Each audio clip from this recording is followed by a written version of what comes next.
Bismillahirrahmanirrahim. Assalamualaikum warahmatullahi wabarakatuh. Waalaikumsalam warahmatullahi wabarakatuh. Selamat sore, salam sejahtera untuk kita semua.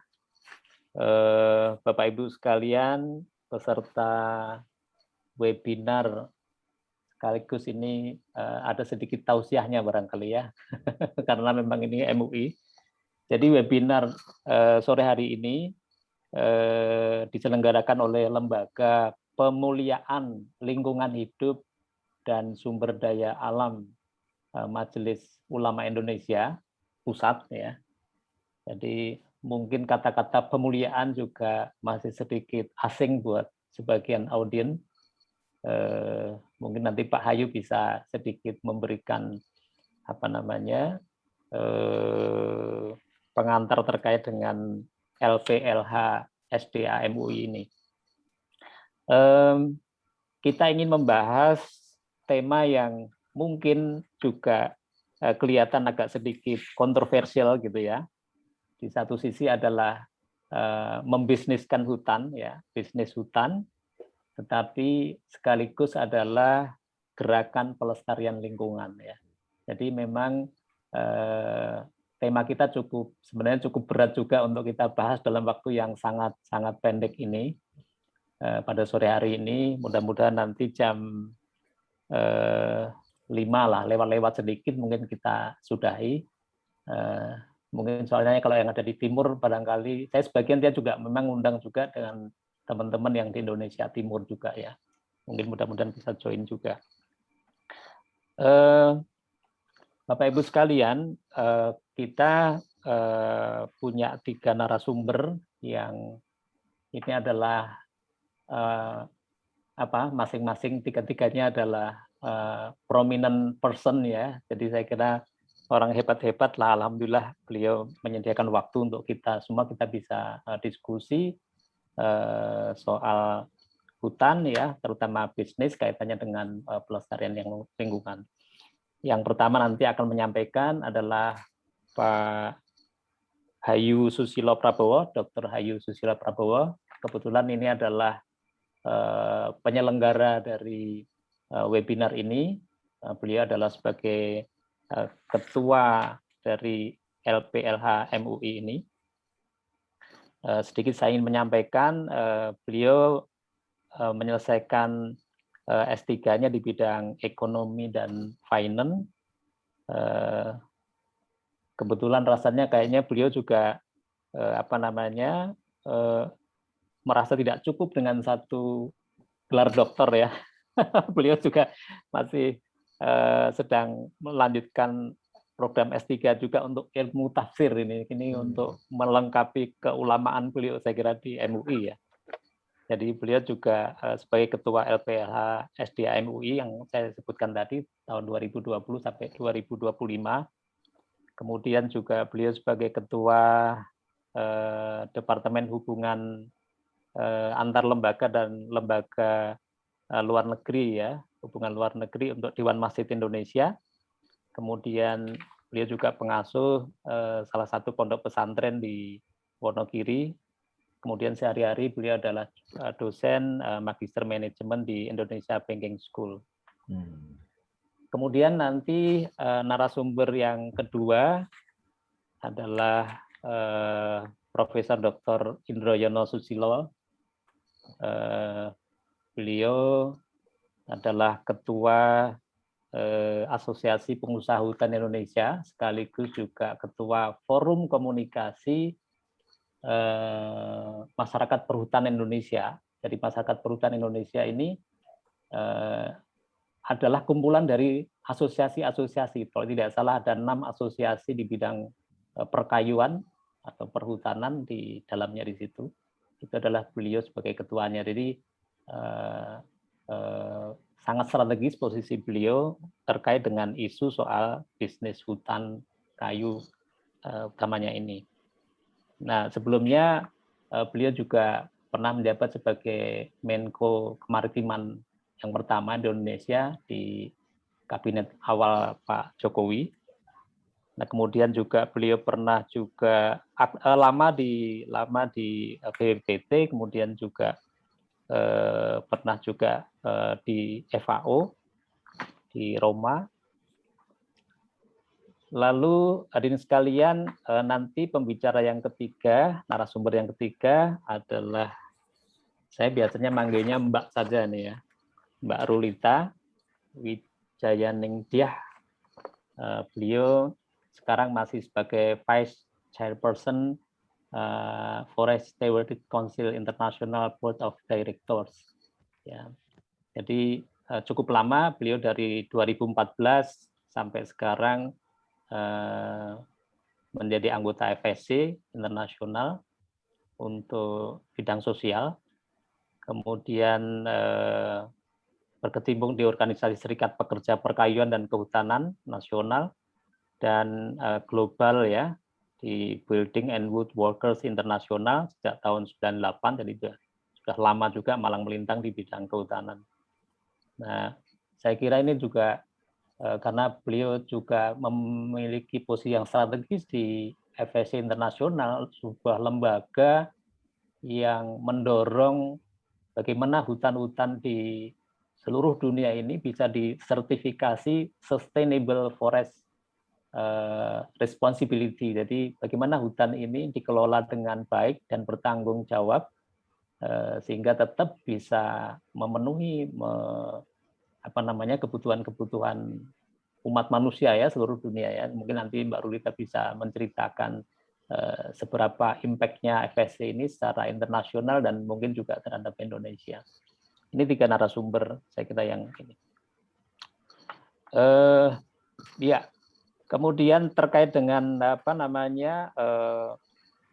yang kita bahas pada sore hari ini soal bisnis hutan, saya kira mungkin di kepala kita juga punya opini yang macam-macam tentang hutan Indonesia. Nah, sore inilah kita bedah sekali lagi meskipun waktunya sangat pendek. Nanti dari masing-masing narasumber sekitar 15-20 menit, mangga dipersilahkan. Yang pertama mungkin sekaligus juga opening saya kira ya dari Pak Hayu, Dr. Hayu. Kami persilahkan Dr. Hayu untuk menyampaikan paparannya. Terima kasih Pak Sugianto. Assalamualaikum warahmatullahi wabarakatuh. Waalaikumsalam warahmatullahi wabarakatuh.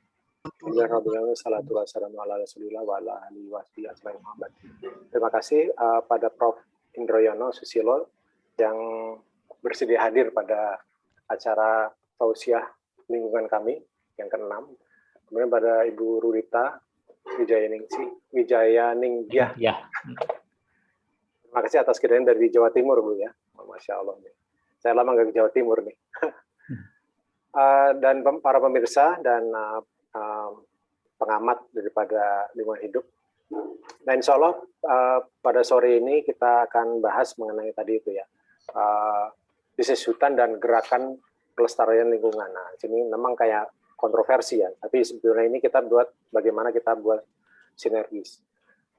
Nah, mungkin saya bisa langsung nanti sambil ini ya, introduksi bahwa apa itu lembaga kita ya. Mungkin saya langsung share saja.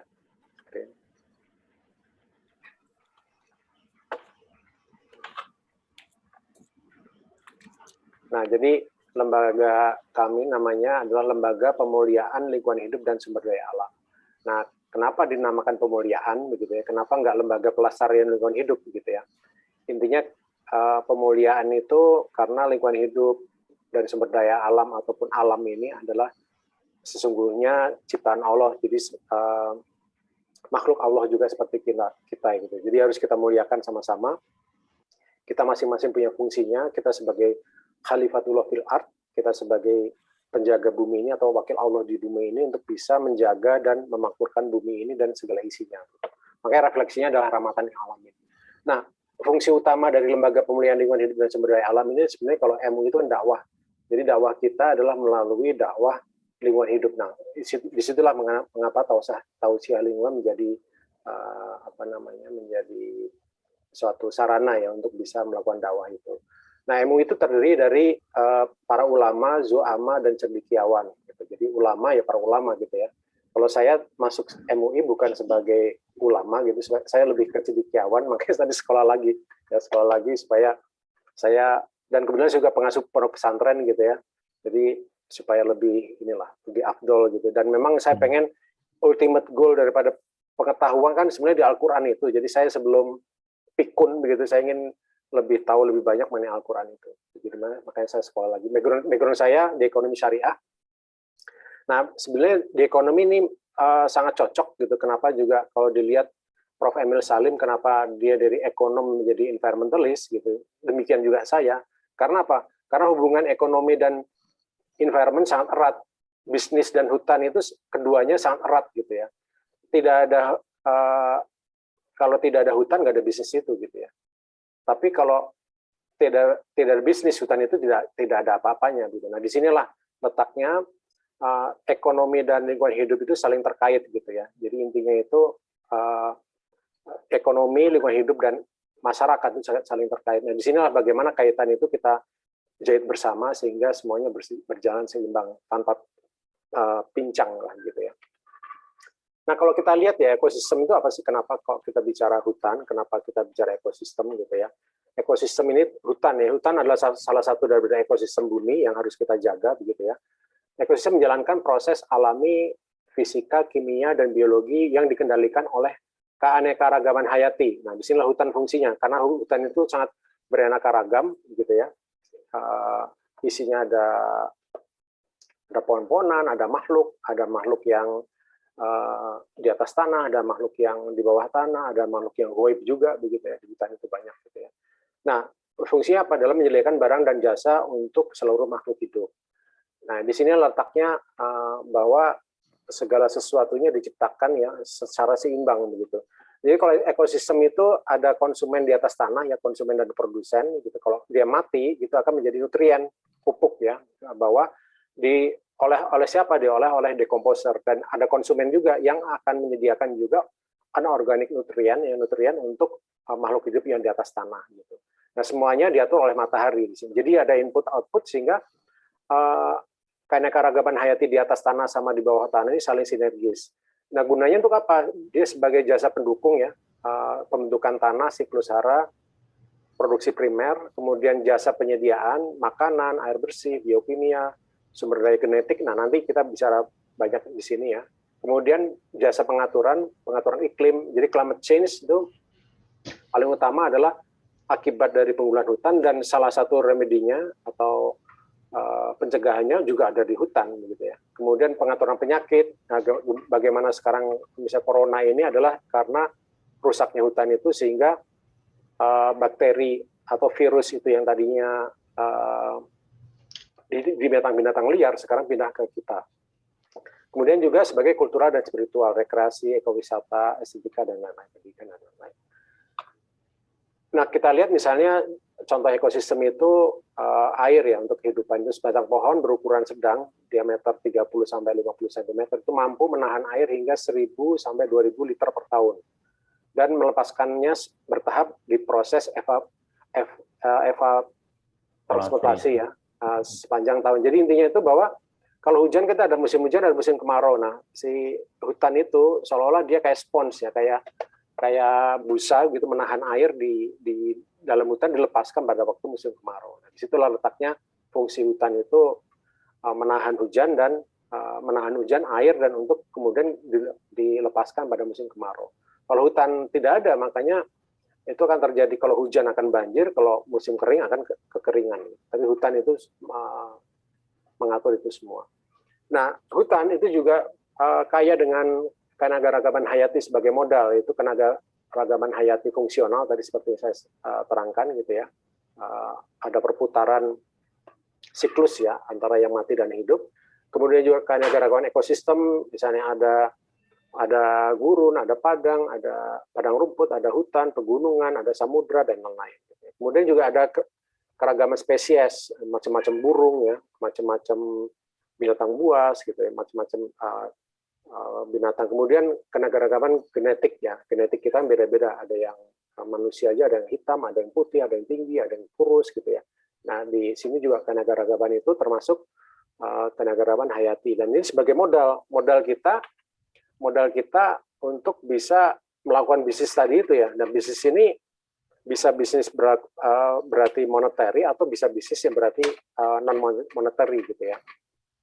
Nah, di abad 21 ini menurut United Nations ini adalah 2011 sampai 2020, sudah lewat, tapi ini sebenarnya berlanjut terus. Itu merupakan abad biologi ya, sebagai dekade keanekaragaman hayati. Nah, industri yang akan maju pesat adalah industri farmasi, kesehatan, pangan, pertanian, dan kosmetika. Nah, kita lihat dengan adanya COVID ini, sebenarnya industri kesehatan dan farmasi itu menjadi sangat berperan. Gitu.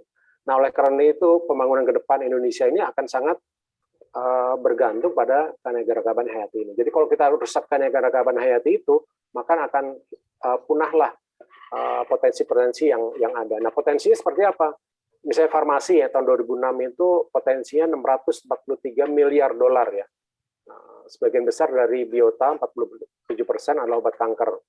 Bioteknologi, 70 miliar dolar.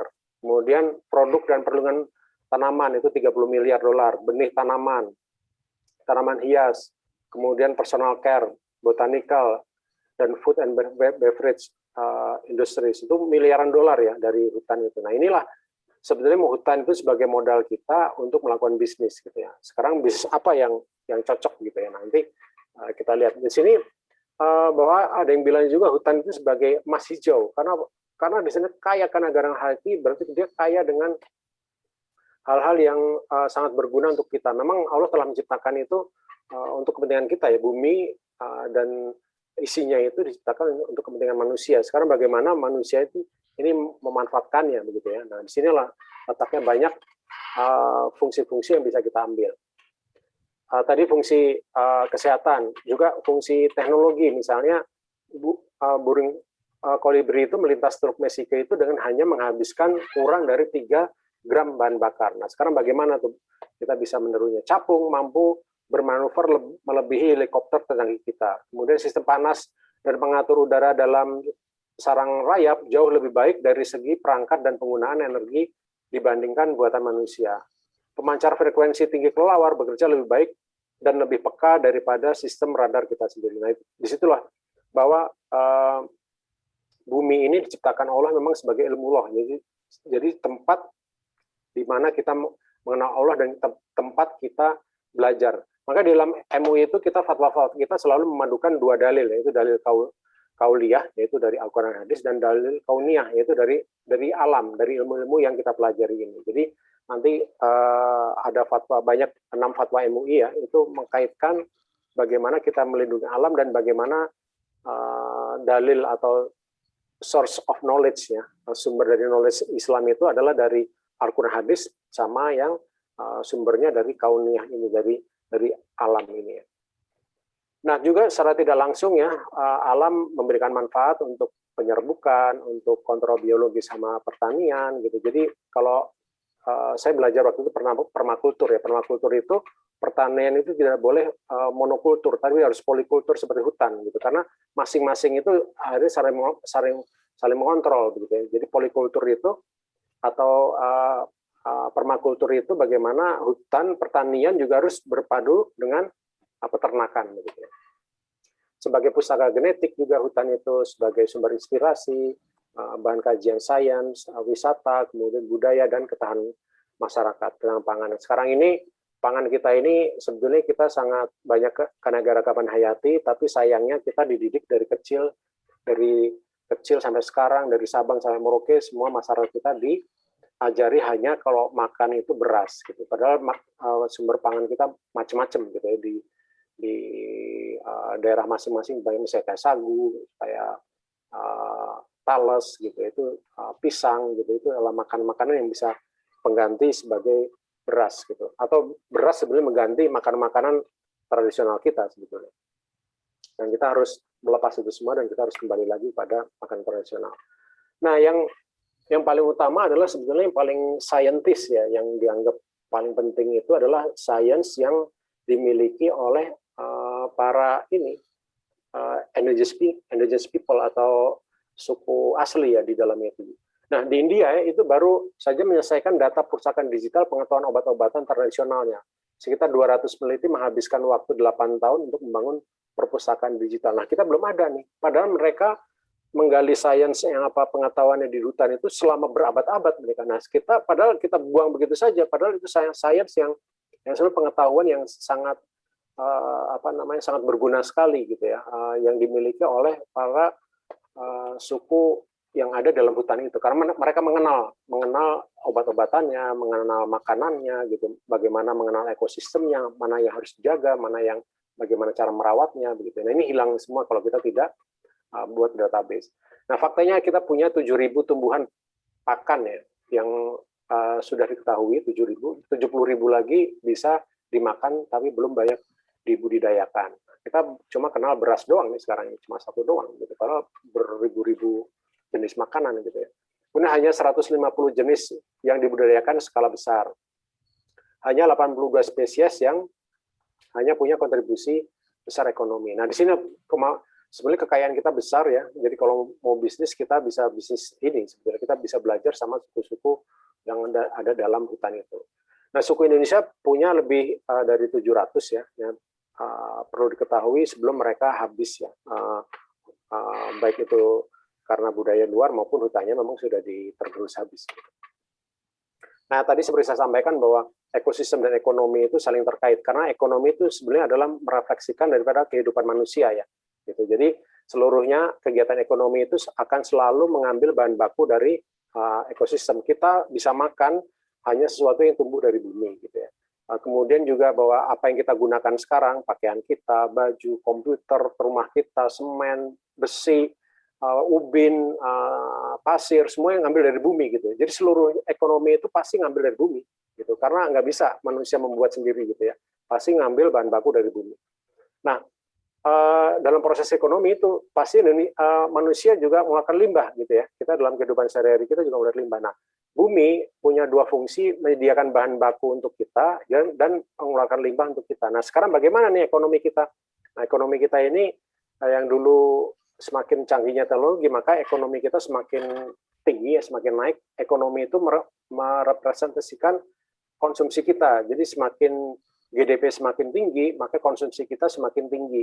Konsumsi kita semakin tinggi, maka bumi mendapat beban pengurasan eksploitasi ya. Kemudian juga bumi juga mendapat beban untuk mengelola limbah. Nah, disinilah bagaimana kita harus mengatur ekonomi dan ekosistem itu harus seimbang. Makanya ekonomi itu menjadi banyak ekonomi yang sekarang berubah menjadi environmentalist gitu, karena tahu bahwa ekonomi sebenarnya adalah drivernya, dan kalau kita Ramadan ini adalah drivernya adalah perut kita. Maka dalam Islam itu syahwat perut itu adalah merefleksikan konsumsi gitu, konsumsi merefleksikan ekonomi gitu. Makanya dalam di ekonomi di luar itu sudah tidak lagi pengen ngejar ekonomi tinggi, tapi bagaimana ekonomi dikontrol sehingga bumi tetap bisa sustain. Makanya sustainable development, bukan lagi kita ngejar ekonomi yang tinggi sekarang. Nah, di situ sumber daya alam itu ada dua ya, ada yang terbarukan, ada yang tidak terbarukan. Terbarukan itu misalnya kayak pohon, satwa, itu karena kita bisa terbarukan. Tapi yang tidak bisa terbarukan itu mineral, bahan bakar fosil, tanah gitu ya. Misalnya kita ngambil pasir, mengambil semen, itu sudah tidak terbarukan lagi tuh, akan habis gitu ya. Kita bakar batu bara, kita gunakan minyak, itu akan habis, tidak terbarukan. Nah, jadi akibatnya apa nih? Akibatnya kalau barang terbarukan ya seperti ini, hutan kita udah rusak, tapi nanti bisa tumbuh lagi sih. Karang kita juga rusak, tapi masih bisa dibetulkan lagi gitu. Sampah ini juga gitu ya, nanti bisa dengan berjalan waktu bisa habis dan bisa tumbuh balik lagi. Nah, yang kayak gini nih, pertambangan yang kita ambil ekstraksi gitu ya, tadi yang tidak terbarukan akan menghasilkan residu seperti ini gitu. Jadi bumi kita akan growong sepertinya, akan habis gitu, dan ini tidak bisa terbarukan lagi, batu baranya sudah habis dipakai semua gitu.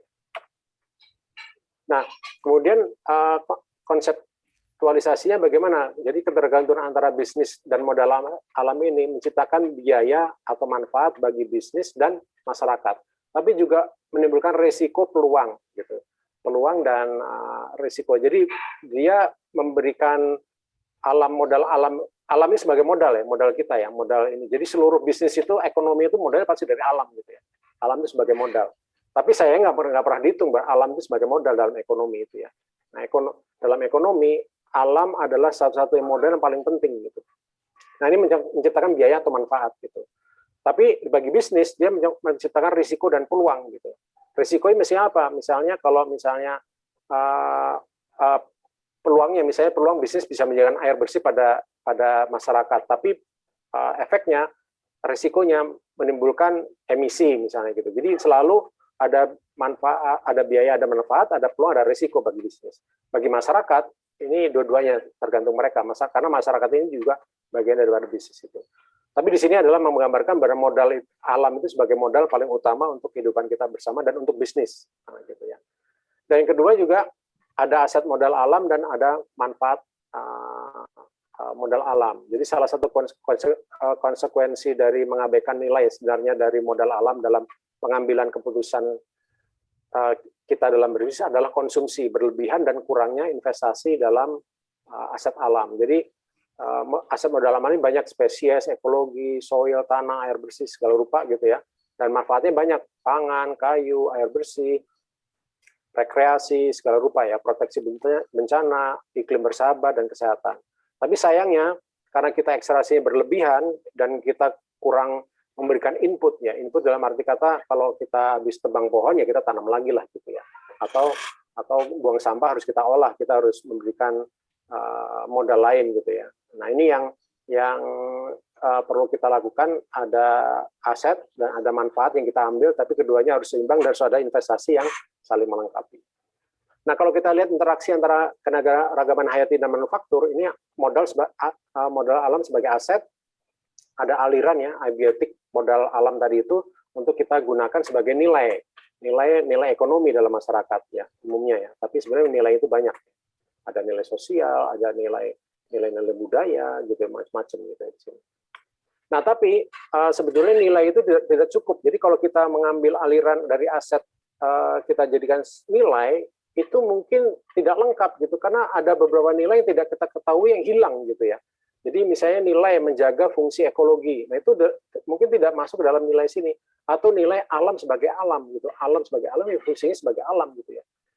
Jadi dalam penilaian modal alam banyak nilai keanekaragaman hayati yang tidak ketahui atau tersembunyi. Hal ini dapat dihindari dengan memusatkan perhatian pada aset keanekaragaman hayati. Jadi pada waktu sini adalah maksudnya daripada kita pusing-pusing melihat ini, kita lebih bagus bagaimana kita protect ini keanekaragaman hayati ini sehingga kehidupan kita lebih berkesinambungan begitu. Ini yang situ. Karena banyak hal yang tidak kita ketahui gitu, atau belum kita ketahui. Nah, kemudian juga dilution effect ya, tingkat biodiversitas itu turun berarti kerawanan terhadap penyakit menular akan naik. Jadi contohnya bahwa kalau biodiversitas ini berkurang, tadinya tikusnya sedikit dan diisi yang lain, tapi begitu yang lain ini hilang, maka tikusnya akan banyak. Inilah yang terjadi seperti corona ya. Corona ini karena beberapa hutan itu hilang, kemudian juga spesies-spesies hilang, gitu akhirnya virus itu berpindah, zoonosis dari tadinya dari binatang liar gitu ya sebagai inangnya ke ternak kita, sekarang malah ke manusia gitu. Dulu kan ada flu babi, flu burung, flu ayam gitu, sekarang jadi COVID inilah. Jadi intinya biodiversitas itu merupakan penyangga terhadap transmisi penyakit ya, berkurangnya densitas populasi untuk patogen, kemudian antropoda dan vektor. Vektor itu membawa penyakit kayak nyamuk, kayak kutu-kutu gitu, itu vektor membawa penyakit. Tikus itu vektor.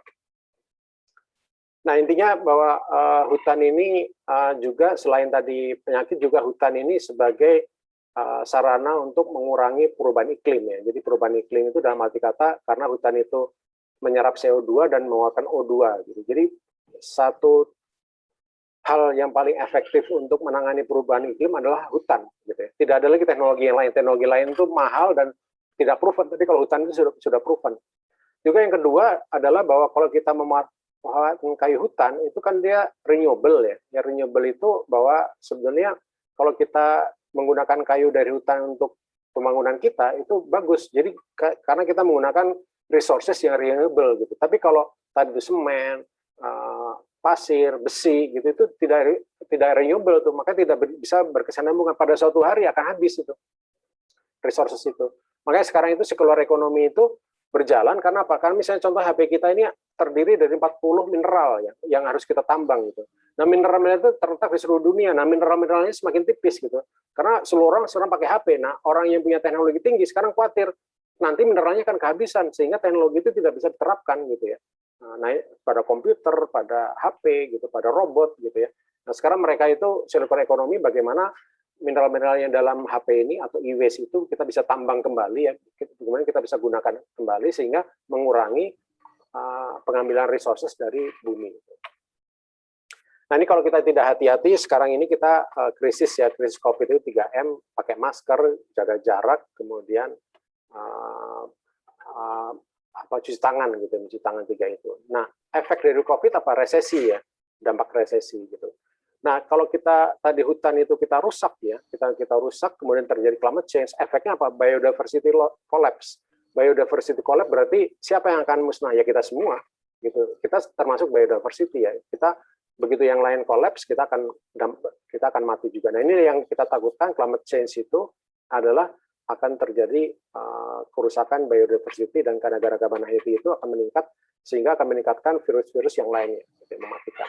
Nah, permasalahannya apa? Permasalahannya itu adalah semua orang itu ingin berubah, gitu. Tapi ketika ditanya siapa yang mau berubah, orang diam semua, apalagi siapa yang mau memimpin gitu, nggak mau memimpin perubahan itu ya. Nah, di sini letaknya bahwa kita perlu terus motivasi ya perubahan itu gitu ya, jangan ngomong doang gitu ya. Nah, di MUI lah kita berusaha itu bagaimana kita bisa memimpin perubahan itu atau melalui dakwah kita, melalui dakwah keagamaan gitu, melalui bahasa-bahasa keagamaan otomatis. Nah, ini kenapa ya permasalahan itu? Karena sedikitnya pengetahuan tentang pemanfaatan kekayaan keanekaragaman hayati, kemudian kurangnya kerangka dasar pengelolaan keanekaragaman hayati oleh pakar biologi hutan dan laut. Pemanenan jenis-jenis keanekaragaman hayati belum sepenuhnya didasarkan atas pemulihannya, gitu. Jadi cuma dipanen doang, gitu. Kemudian usaha konservasi keanekaragaman hayati kurang dikaitkan dengan pemanfaatan. Nah, kemudian konsep pemanfaatan keanekaragaman hayati secara berlanjut atau lestari belum dikembangkan dengan dasar ilmiah. Nah, usaha juga mengembangbiakan keanekaragaman hayati yang bernilai ekonomi masih belum dikembangkan. Nah, itu beberapa hal itu. Nah, di sini MUI kita telah mengeluarkan fatwa, 6 fatwa tidak tersangkut ya, yang terkait dengan lingkungan hidup, yaitu hukum pembakaran hutan dan lahan, hukum untuk pertambangan ramah lingkungan, hukum daur ulang air, hukum berdaya gunaan zakat infak sedekah wakaf untuk pembangunan sarana air dan sanitasi masyarakat. Nah, di sini adalah satunya program kita adalah simpan air, hemat air, dan jaga air gitu ya. Kemudian pengelolaan sampah. Kemarin kita baru launch gradasi gerakan sedekah sampah Indonesia ya, berbasis masjid. Kemudian juga pelestarian satwa langka. Nah, di sini kesimpulannya adalah bahwa Indonesia memiliki keanekaragaman hayati yang tinggi. Nah, perlu penggalian dan pemanfaatan secepatnya. Perlu ada restorasi ekosistem rusak, perlu lebih banyak riset dan dukungan stakeholder, penggalian biodiversitas untuk obat, sandang, dan pangan, perlu sinergi program One Health. Ya. Jadi bukan hanya sehat manusia, tapi juga sehat alam mendukung. Nah, kalau kita itu dalam Islam namanya sehat walafiat ya. Jadi tidak hanya sehat badannya, tapi juga sehat jiwanya. Gitu. Sehat walafiat itu lebih ke kejiwaan gitu ya. Jadi waktu apalagi COVID ini ya, banyak yang sakit jiwa. Gitu.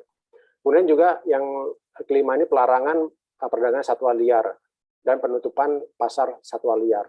Nah, pengurangan deforestasi dan perdagangan satwa artinya mengurangi zoonosis. Nah, Cina dan Vietnam sudah mengurangi, tapi kita belum ya. Kita belum, masih ya himbauan saja dari Dirjen, mestinya kita tutup tuh perdagangan satwa liar ini sehingga kita bisa menjaga biodiversity di hutan kita. Mungkin itu yang bisa saya sampaikan mengenai paparan ini. Demikian. Wassalamualaikum warahmatullahi wabarakatuh. Waalaikumsalam warahmatullahi wabarakatuh. Terima kasih, Dr. Hayu. Sangat inspiratif, sangat mendalam. Banyak hal yang disampaikan ya, aspek-aspek normatif dari sisi perspektif agama Islam. Nah, tentu saja ini juga menjadi bagian dari inspirasi untuk bagaimana kemudian kita membangun pola pikir, membangun pola perilaku, membangun termasuk perilaku dalam hal bisnis, tentu saja begitu. Nah, saya kira kita lanjut dari Prof. Indro Yono, yang saya kira ini memang biasanya kalau bisnis hutan itu image yang banyak berkembang adalah soal namanya bisnis hutan pasti ada unsur merusak hutan. Ini tapi bagaimana sebenarnya faktanya gitu ya. Mungkin Prof. Indrayono bisa menyampaikan hulu hilir soal best practices dan mungkin juga hal-hal yang selama ini inisiatif yang sudah dilakukan terkait dengan kelestarian. Monggo dipersilahkan Prof. Indro. Terima kasih. Saya share ya. Sudah keluar? Sudah. Alhamdulillah. Bismillahirrahmanirrahim. Assalamualaikum warahmatullahi wabarakatuh. Assalamualaikum warahmatullahi wabarakatuh. Bapak Ibu sekalian, pertama-tama saya mengucapkan terima kasih diundang oleh MUI untuk acara sore ini. Karena ini bulan Ramadan, bulan penuh berkah. Saya ngalah berkah lah pada hari ini hadir di sini. Mudah-mudahan pahala kita semua di sini. Nah, ini kebetulan tadi disampaikan oleh Pak Hayu itu coba saya terjunkan yang praktisi di lapangan ya. Kena semua kayak di sana. Tinggal kita lihat seperti apa, terutama masalah hutan kita, hutan Indonesia. Judulnya pemanfaatan sumber daya hutan secara lestari. Jadi karena harus lestari berarti lingkungannya lestari, tapi juga itu ada aspek usaha kehutanan, bisnis kehutanan di situ. Saya coba mengambil beberapa ayat Al-Quran ya, supaya kita punya bayangan. Tadi saya udah, tapi coba kita kasih angka-angkanya. Jadi masalah adalah untuk menjadi pengelola alam itu pertama. Yang kedua itu tadi sampaikan ya, Allah menjadikan langit dan bumi bisa isinya adalah untuk manusia. Berarti apa? Berarti kalau kita bisa memanfaatkan sumber daya hutan kita, itu bagian dari amal ibadah kita, tentunya dengan secara lestari. Dan tadi rahmatan lil alamin Pak Nabi Muhammad sebagai utusan di bumi untuk menjadi rahmat bagi alam semesta, gitu kan? Dan yang terakhir antara lain ya, selain perintah agar keseimbangan alam itu dijaga, dalam banyak ayat Al-Quran, Allah menitahkan agar manusia tidak berbuat kerusakan di muka bumi. Nah ini kan. Jadi 4 langkah ini nanti kita lihat seperti apa usaha bisnis kehutanan itu tetap dalam koridor Al-Quran dan berbagai turunannya dan juga hadis ya. Dan saya coba-coba nyari kemarin, mungkin pernah dengar Bapak Ibu sekalian, namanya Profesor Miles Davis ya. Ini dari Shenandoah University, itu di Virginia, Amerika Serikat tahun 2013. Saya baca-baca tulisannya masalah kewirausahaan dalam Islam, itu ada 5 butir aja lah. Yang saya sebutkan. Jadi kalau sesuai Al-Quran, orang harus bekerja. Jadi tidak menganggur dan tidak menggantungkan nasib pada orang lain. Itu pertama. Nantinya itu keluar dalam perhitungan Global Innovation Index. Itu antara lain ya. Kalau sesuai sunnah Nabi, ya orang berwirausaha. Karena beliau itu adalah juga seorang entrepreneur kan, Nabi Muhammad itu. Menjual dan membeli. Masa kini itu ekspor dan impor. Jadi melaksanakan ekspor dan impor juga sesuatu yang saya kira termasuk kita mengikuti sunnah Nabi ya Muhammad. Dan nanti saya tunjukkan bagaimana kita berusaha di dunia kehutanan ini untuk tadi butir 1 dan butir 2. Nah sasarannya, saya kira mungkin kita juga sepakat ya, itu meningkatkan sumber daya manusia, ya Human Development Index, bukan membuat gap yang kaya makin kaya, yang bikin makin miskin, bukan, karena kita bersama-sama. Jadi kewirausahaan dalam Islam, kata Pak Davis ini, ya kalau bisa HDI-nya meningkat secara signifikan. Tidak ada yang, kalau bahasa Inggrisnya, no one left behind gitu ya. Dan kita dalam kewirausahaan Islam itu harus bayar pajak dan bayar zakat, juga kita harus memperhatikan komunitas dengan sedekah, infak, wakaf, dan sumbangan lain ya. Itu nanti ada alat ukurnya tuh, misalnya World Global Index on Volunteers, World Global Index on Money. Itu adalah beberapa hal untuk kita memperhatikan komunitas. Jadi ini adalah 5 butir yang saya coba ambil dari tulisannya Profesor Davis ya, mengenai seperti apa sih kewirausahaan dalam Islam. Nah, coba kita lihat ini dan coba kita terapkan di apa yang dilaksanakan di dunia hutanan ya. Tadi sudah disampaikan beberapa, saya akan sampaikan 5 saja, ini yang paling utama gitu ya. Jadi kalau fungsi hutan itu sebagai sumber daya kayu, udah pasti itu kan. Orang tadi masuk hutan untuk mengambil kayu, orang masuk hutan untuk mencari makan, ya. Dan nanti sekarang kemudian mereka bercocok tanam gitu, evolusinya gitu. Dulu mencari kayu, sekarang hutan tanaman, industri gitu. Hutan sebagai sumber daya air, saya kira itu juga gitu. Hutan sebagai sumber jasa lingkungan, antara pariwisata tadi itu ya. dan hutan sebagai penyerap emisi karbon. Jadi hutan itu dikuasai oleh negara dan dimanfaatkan sebesar-besarnya secara lestari untuk kemakmuran rakyat secara keseluruhan. Ini adalah Undang-Undang Dasar Pasal 33. Jadi kita bergerak di sana. Ya, inilah yang harus kita laksanakan bersama-sama dan inilah fungsi hutan. Waktu saya terjun di dunia APHI ini 4 tahun yang lalu itu, saya baru tahu ternyata hutan sebagai sumber daya kayu itu hanya 5%. Yang 90% itu ya non kayunya itu, antara lain yang 4 di bawahnya tadi. Jadi ini menarik juga, plus trennya juga pas ya.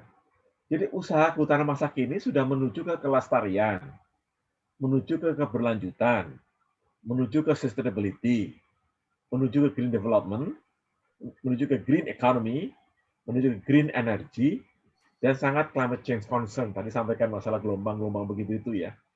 Memang sekarang seperti itu dan kontrolnya sangat ketat. Nanti Mbak dari FSC akan cerita bagaimana upaya beliau untuk menjaga ini, yaitu dengan Forest Stewardship Council Certificate itu untuk masalah hutan supaya harus legal dan harus bagus dan harus lestari. Jadi sekarang arahnya memang ke sana ya, dan aturan baik internasional maupun nasional sekarang mengarah ke situ. Saya akan tunjukkan beberapa nanti contohnya. Nah, kalau bicara Asosiasi Pengusaha Hutan Indonesia, mandat kami itu adalah melaksanakan pemanfaatan hutan secara lestari, yaitu hutan produksi yang 30 juta hektar ini. Jadi ini adalah yang kita laksanakan dari total hutan 120 juta hektar. Jadi seperempatnya lah. Sisanya ini adalah ada hutan konservasi dan sebagainya. Jadi disinilah yang sebenarnya ini yang 30 juta hektar ini yang kita laksanakan dalam pemanfaatan hutan. Tadi sesuai juga dengan apa yang ada di ayat suci Al-Qur'an ya. Tapi ya tadi sampaikan oleh Pak Gianto, Pak Moderator ya, selalu ada stigma. Bagaimana kita sekarang coba menjawab stigma ini. Selalu orang kalau lihat, oh kamu kerja di hutanan ya, kamu mesti kerjanya illegal logging ya, gitu. Alhamdulillah sekarang dengan adanya sertifikat SPLK dan FLEGT dan FSC tadi nanti akan sampaikan oleh Mbak Brulita itu, nanti kita bisa melihat isu ini sudah bisa di-counter. Karena apa? Kalau kita jualan kayu ke luar negeri nggak punya sertifikat, ya kayunya tidak laku. Karena masyarakat dunia sudah concern masalah legal log, gitu, kayu yang legal. Yang kedua adalah kayu itu adalah sustain. Tadi sampaikan kalau kita nebang kayu harus tanam lagi dengan konsep tebang pilih tanam Indonesia, dengan konsep silin, real reduce impact logging dan sebagainya. Jadi sudah masuk juga di sana. Isu yang ramai juga masalah gambut, tadi tropical peat, yang kita alhamdulillah ini juga sudah selesaikan kawasan hidrologis gambut di Indonesia. Yang keempat tadi deforestasi. Nanti saya tunjukkan juga, ini isu yang selalu mencekam gitu ya, menghantui kita semua yang terjun di dunia industri kehutanan. Alhamdulillah sudah moratorium, dan saya tunjukkan alhamdulillah sejak 5 tahun terakhir ini turun. Yang menilai bukan kita, yang menilai internasional. Sedangkan isu karhutla itu juga sudah teratasi, nanti saya tunjukkan angka-angkanya. Jadi sekarang tinggal kita maju ekspor untuk devisa, buka lapangan kerja, agar masyarakat kita sejahtera. Jadi cocok kan tadi ya, entrepreneurship dalam Islam seperti itu. Nabi Muhammad itu adalah seorang traders gitu ya, jadi percaya dengan ekspor dan impor. Dan kita setelah menyelesaikan 5 hal di atas tadi, kita bergerak kepada ekspor, karena ekspor itulah meningkatkan devisa, membuka lapangan kerja, meningkatkan daya saing, dan satu yang ingin saya garis bawahi Bapak sekalian, beda dengan ekspor mobil misalnya ya. Ekspor mobil kan bahan bakunya impor, cuman dirakit di sini, dikasih local content, dia ekspor lagi. Kita baja, kita impor, nanti kita ekspor lagi. Jadi selalu ada namanya impor substitusi impor. Kalau kayu, hutan itu kan local content-nya 100%. Tentu pertanyaannya, Pak, kok kandungan lokal 100% kok selama ini kok nggak sukses-sukses ya? Nanti Pak Gianto yang bisa menjawab lah itu. Saya kasih angka misalnya, contoh aja nih. Indonesia mendapat penghargaan dari Norwegia $54 juta tahun lalu. Karena kita berhasil menurunkan deforestasi. Jadi dari tahun yang dari 3 juta hektar pada tahun berapa tuh? 96 2000, tahun kemarin 2019 2020 tinggal 0,4 juta hektar. Akhirnya kita mengikuti RED Plus namanya itu ya, REDD Plus, kita dapat dibayar 54 juta dolar. Kemudian juga Indonesia dapat 104 juta dolar dari Global Climate Fund. Ini adalah yang dihimpun oleh PBB karena kita berhasil menurunkan deforestasi.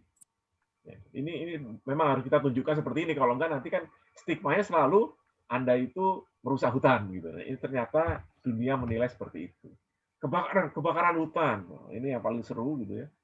Tahun 2015 itu 2,6 juta kebakaran hutan yang terjadi di Indonesia. Hutan dan lahan Bapak Ibu sekalian turun tahun berikutnya menjadi 438.000, turun dari 165, naik lagi tahun 2018 menjadi 529 dan 2019 menjadi 1,6 juta lagi.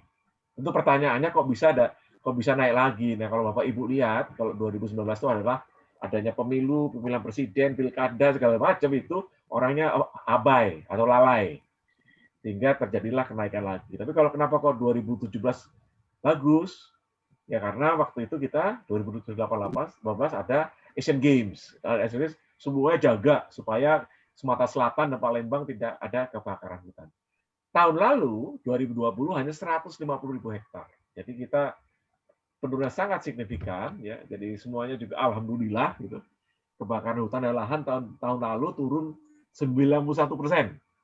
Jadi tinggal 8% lah, 8,6% lah yang kita dibandingkan tahun sebelumnya. Jadi ini suatu achievement juga. Jadi apakah masalah illegal logging, masalah deforestasi, masalah kebakaran hutan, masalah unsustainability, alhamdulillah ini progresnya dulu sangat bagus ya. Apakah di situ perannya APHI? Ya ikut nebeng-nebeng dikit lah APHI di situ ya. Nah kalau dengan demikian maka kita mendorong ya harus kita ekspor, betul kan? Ekspor produk hutan kita yang dengan nilai tambah itu meningkat terus ya dari sekitar 9,8 miliar dolar. Mulai tahun 2017 sudah nembus di atas 10 terus, 2019 11,6 miliar dolar. Pertanyaannya waktu itu 2020 seperti apa ya? Gitu. Kita udah deg-degan aja karena ada COVID. Tapi alhamdulillah Bapak sekalian, 2020 sampai Desember kemarin itu sudah juga tetap bisa bertahan di 11 miliar dolar. Tadi produknya ada bangunan, wood chip, furniture, kerajinan, kayu lapis, panel, kertas, pulp, veneer, kayu pertukangan, itu semua. Alhamdulillah di tengah suasana kita yang berat tahun lalu, kontribusi sektor industri kehutanan masih bisa menyumbangkan 11 miliar dolar ya dalam devisa yang masuk untuk ekspor. Padahal waktu itu kita itu memang berat sekali, tadi yang luar biasa. Saya tunjukkan nanti grafiknya ya Bapak sekalian. Tapi saya ingin garis bawahi bahwasanya industri kehutanan ini membuka lapangan kerja untuk 1,5 juta orang. Dan kita bekerja keras, alhamdulillah kemarin itu jangan sampai ada PHK. 500 sekian unit usaha kehutanan kalau bisa jangan PHK karena 1,5 juta orang PHK itu karena 1,5 juta orang itu kan memberi makan 3 kalinya.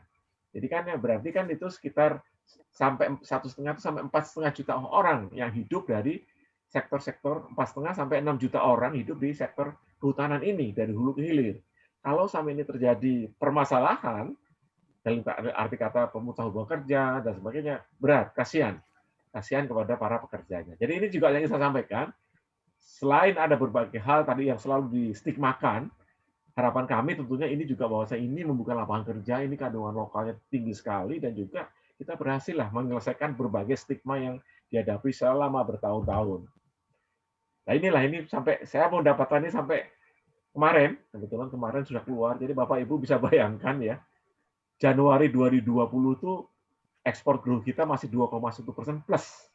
Februari 2,3% plus. Begitu Maret, tanggal 2 Maret 2020, Bapak Presiden mengumumkan sudah ada yang kena COVID, langsung drop minus 1,9, terus minus 0,3. Sampai Mei minus 0,8. Waduh, udah ngeri aja kita waktu itu. Alhamdulillah Juni udah naik lagi, minus 5, terus minus 6,9, minus 0,4.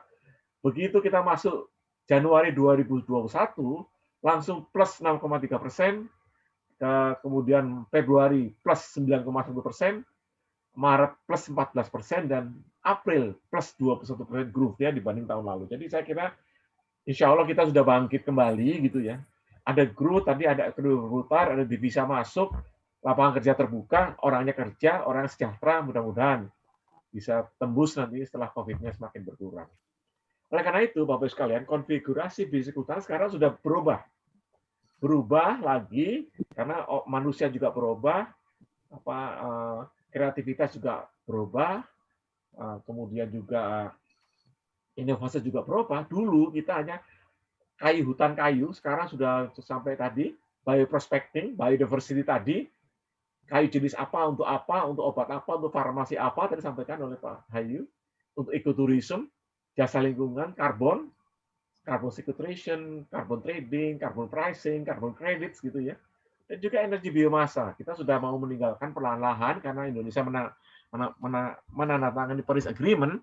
Jadi kita harus mengurangi efek gas rumah kaca dan energi biomasa sebagai pengganti batu bara yang akan kita garap ke depannya. Nah, karena itulah Undang-Undang Cipta Kerja yang baru terbit sekarang ini membuka kesempatan, yaitu yang namanya multi usaha kehutanan. Dulu tuh kalau kehutanan tuh ya, untuk apa? Saya mau hutan alam, maksudnya tuh konsesi satu, izinnya satu. Lalu apa? Oh, hutan tanaman, izinnya satu. Kamu apa? Oh, saya restorasi ekosistem, izinnya satu. Oh, sekarang silakan.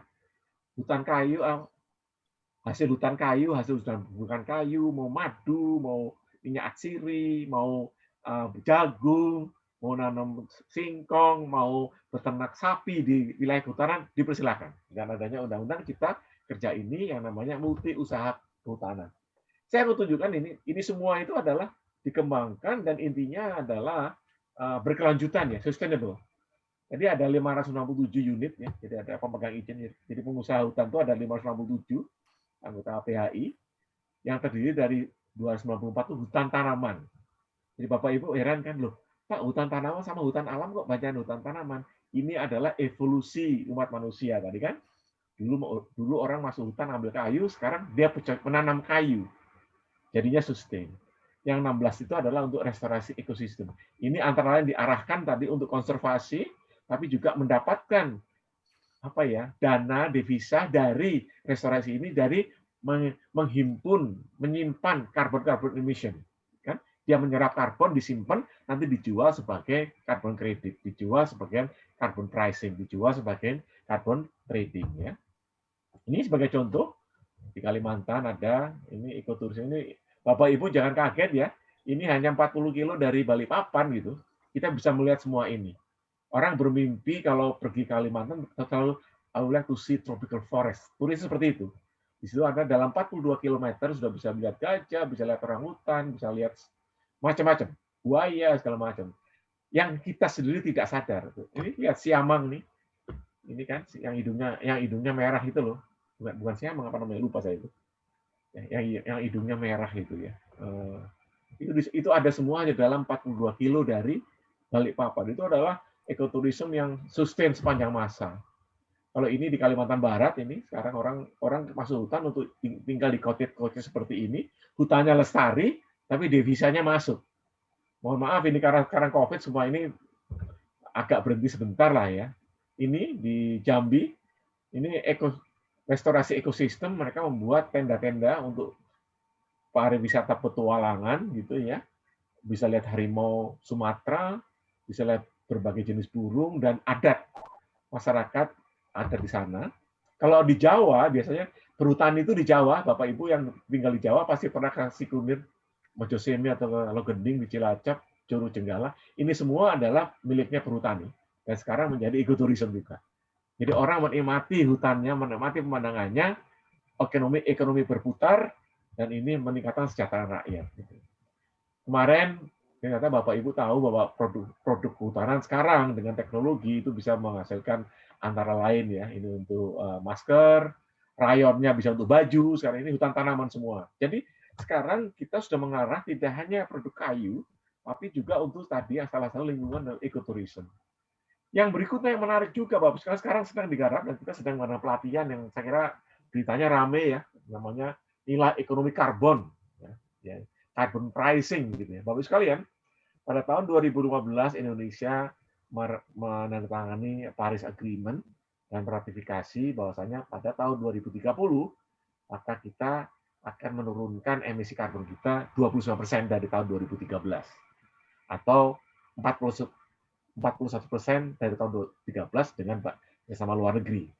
Nah, kalau dilihat ini, sekarang ini ada dari 10 provinsi, kita lihat ada 49 juta hektar yang siap dihitung berapa karbon kreditnya, berapa karbon kontennya, dan berapa karbon pricing-nya. Gitu kan? Artinya apa? Kita menyimpan hutannya kita lestarikan tadi ya, kita dapat duit gitu ya.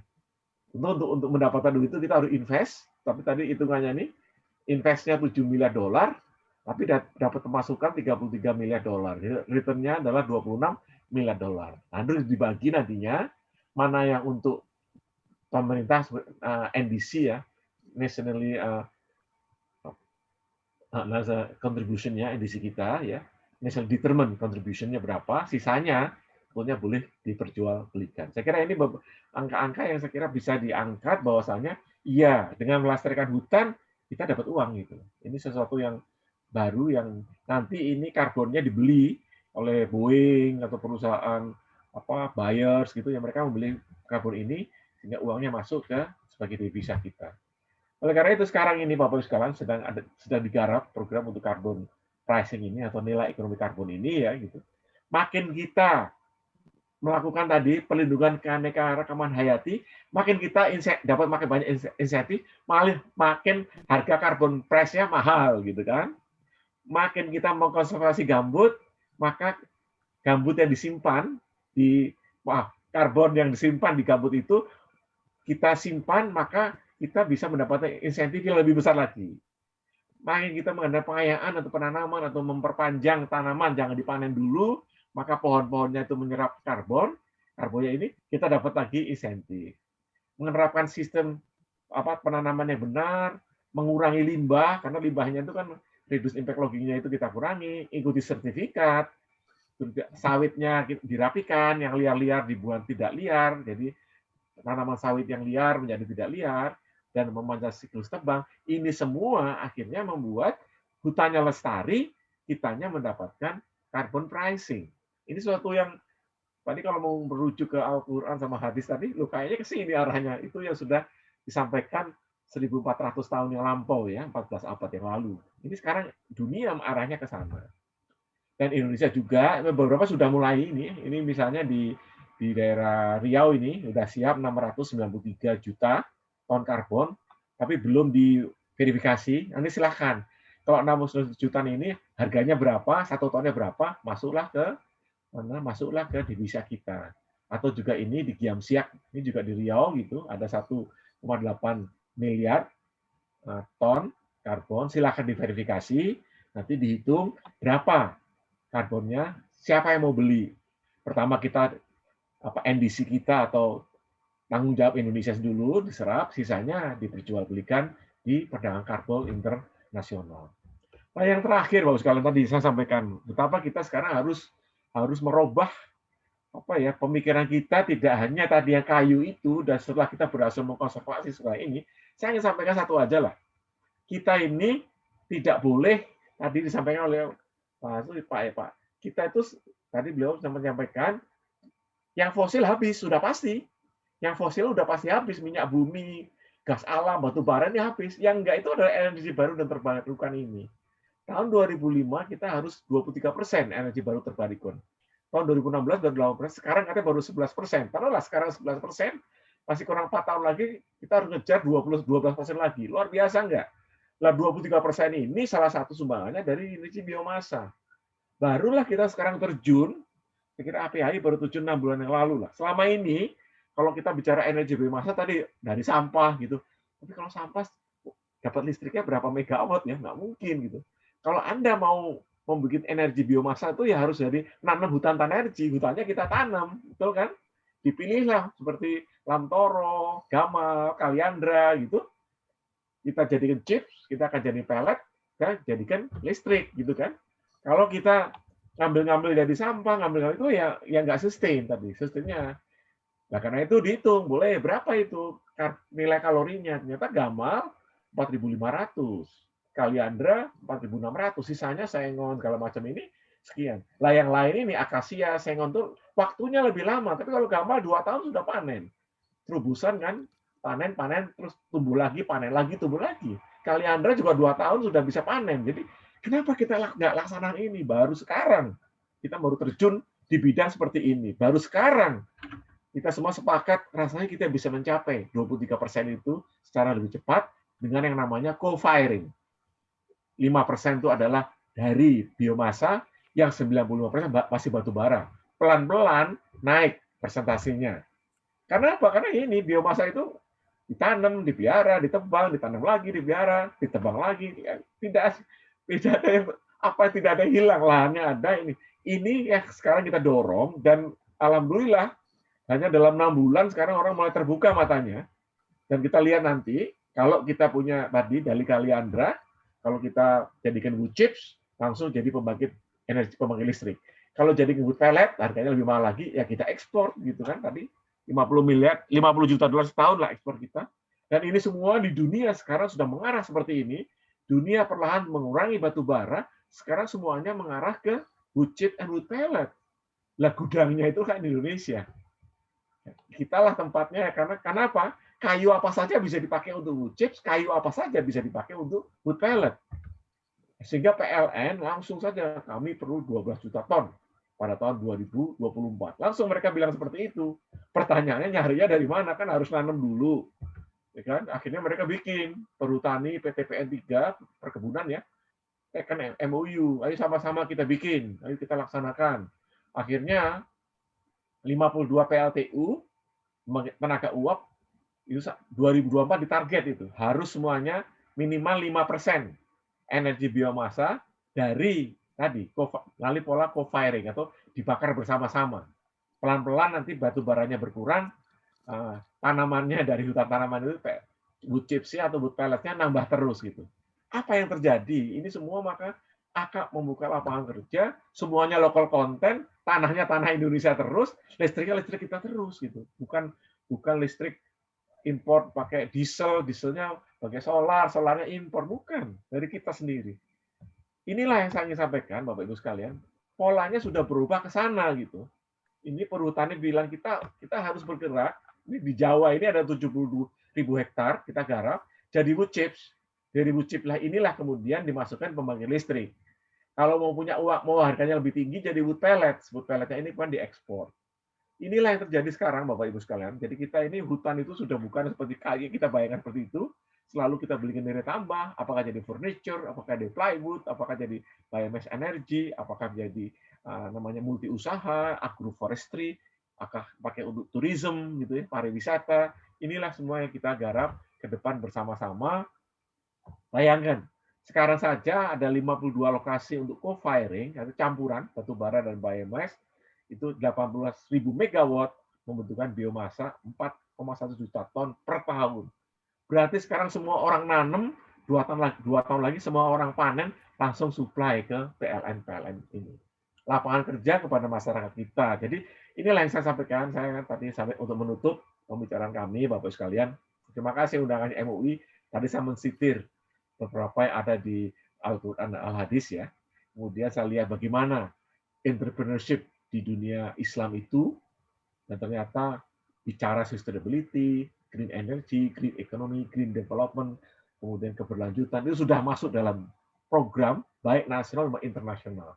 Harapan kita ini semua bisa kita laksanakan, deforestasi sudah turun, kemudian kebakaran hutan juga sudah turun, ekspornya meningkat terus, udah pasti karena Indonesia adalah daerah tadi tropis, setahun 12 bulan 24 jam sehari, 12 jam sehari ada sinar matahari, ada fotosintesis, berarti kita bisa selalu bercocok tanam. Terima kasih. Wassalamualaikum warahmatullahi wabarakatuh. Waalaikumsalam warahmatullahi wabarakatuh. Terima kasih Pak Indroyono Susilo, Ketua Umum Asosiasi Pengusaha Hutan Indonesia dan Ketua Umum Forum Masyarakat Perhutanan Indonesia, Masyarakat Perhutanan ya Indonesia. Luar biasa. Jadi artinya bahwa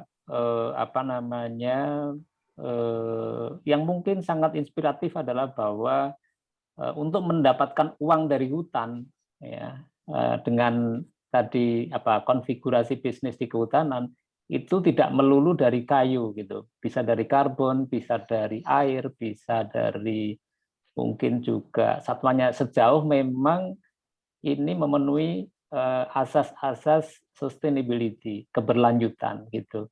Karena bisnis yang bagus selalu adalah bisnis yang umurnya bukan hanya puluhan tahun, tapi ratusan tahun, bisa terus-menerus gitu ya. Cukup banyak usaha-usaha kita lihat di lingkungan kita ini yang punya usia bisa sampai panjang. Artinya bisnis kehutanan juga bukan hal yang tidak mungkin gitu ya. Bahkan di beberapa negara yang sudah lebih duluan maju, itu kita bisa lihat dia ngelola hutan dan tetap bisnisnya hutan umurnya ratusan tahun. Saya kira Indonesia cukup optimis ya, Prof. Indroyono ya, untuk kaitan dengan bisnis hutan, apalagi ini kita penduduk yang cukup banyak ya. Tapi sekali lagi bahwa bisnis hutan bukan tidak ada risiko ya, ada risiko, aspek sosial, risiko dari aspek ekologinya, aspek lingkungannya gitu ya. Tentu bagaimana kemudian kita sebagai masyarakat modern ini meminimais risiko, atau bahkan juga bukan hanya meminimais, tetapi bagaimana soal risiko-risiko itu kemudian kita bisa kelola dalam tadi sekali lagi memenuhi keseimbangan ekosistem itu sendiri. Nah, lalu apakah kita sudah memiliki instrumen ya, sebagaimana tadi Pak Indroyono sampaikan bahwa secara nasional sudah punya inisiatif dan kebijakan terkait dengan SVK, sistem verifikasi legalitas kayu gitu ya, untuk produk yang kayu ya. Tetapi selain itu juga memiliki sistem yang namanya pengolahan hutan produksi lestari (PHPL) gitu. Jadi artinya ada satu platform yang memberikan sebuah sistem yang memiliki akuntabilitas untuk bagaimana ini bisa ada jaminan. Tetapi rupanya juga memang instrumen nasional saja masih ada yang bocor-bocor, ada yang tidak konsisten dan sebagainya. Nah, berikutnya ini adalah narasumber Bu Rulita ini. Beliau banyak berkecimpung dan sudah cukup lama ya, dari 2014 rasanya intens di FSC ya, internasional. Jadi sebuah lembaga yang inisiatif dari banyak pihak, mungkin Bu Rulita nanti bisa menyampaikan juga, dari masyarakat internasional yang concern dengan soal bagaimana hutan bisa dimanfaatkan secara baik untuk kepentingan ekonomi, untuk kepentingan bisnis, tetapi pada sisi yang lain soal-soal yang terkait risiko sosial, risiko lingkungan, dan banyak hal yang lain termasuk juga pekerja dan sebagainya itu bisa bisa dikelola dengan baik dan hutannya tetap sustain dan bertanggung jawab. Dipersilahkan Mbak Rulita untuk menyampaikan pengalaman dan mungkin banyak hal soal FSC ya. Monggo. Terima kasih Mas Ki. Assalamualaikum warahmatullahi wabarakatuh. Pertama-tama saya ucapkan terima kasih kepada MUI atas kesempatannya untuk bisa sedikit berbagi, memperkenalkan tentang FSC, dan mendapatkan banyak sekali pencerahan dari webinar ini, khususnya dari Pak Dr. Hayu dan Prof. Indroyono. Jadi saya tadi sudah diperkenalkan, nama saya Rulita. Saya sekarang menjabat sebagai Vice Chairperson dari FSC International Board of Directors. Sejak saya di Board of Directors sejak tahun 2014, dan sebelum ini mungkin hampir separuh hidup saya lebih banyak di dunia serikat pekerja. Jadi ini agak sedikit berlawanan dengan Prof. Indro yang dari sisi pengusaha, saya dari komunitas serikat pekerjanya atau pekerjanya gitu. Dan kenapa sih pekerja itu juga mempunyai concern yang sangat besar terhadap masalah lingkungan, terhadap masalah kelestarian hutan dan juga masalah bisnisnya sendiri, itu salah satu hal yang mendasari dan melatar belakangi kami untuk terlibat juga secara aktif di dalam sistem atau skema-skema sertifikasi voluntary seperti FSC, seperti di Indonesia juga LEI, dan beberapa sertifikasi yang lainnya. Jadi ini sedikit tentang background kami, dan yang salah satu hal yang juga kita mengedepankan yaitu dialog sosial. Dialog sosial tidak hanya dengan pemangku kepentingan secara langsung, dalam hal ini adalah pelaku bisnis ataupun pemerintah, tetapi juga dengan aktor-aktor atau pelaku lainnya yang mempunyai concern yang sama dan mempunyai kepentingan meskipun dari agenda yang sudut pandang yang berbeda. Jadi dengan tujuannya yaitu tentunya adalah untuk pengelolaan hutan yang bertanggung jawab dan lebih baik, sehingga ini bisa memberikan manfaat yang sebesar-besarnya bagi masyarakat dan juga bagi pekerja. Next. Jadi apa itu FSC atau apa itu Forest Stewardship Council, sedikit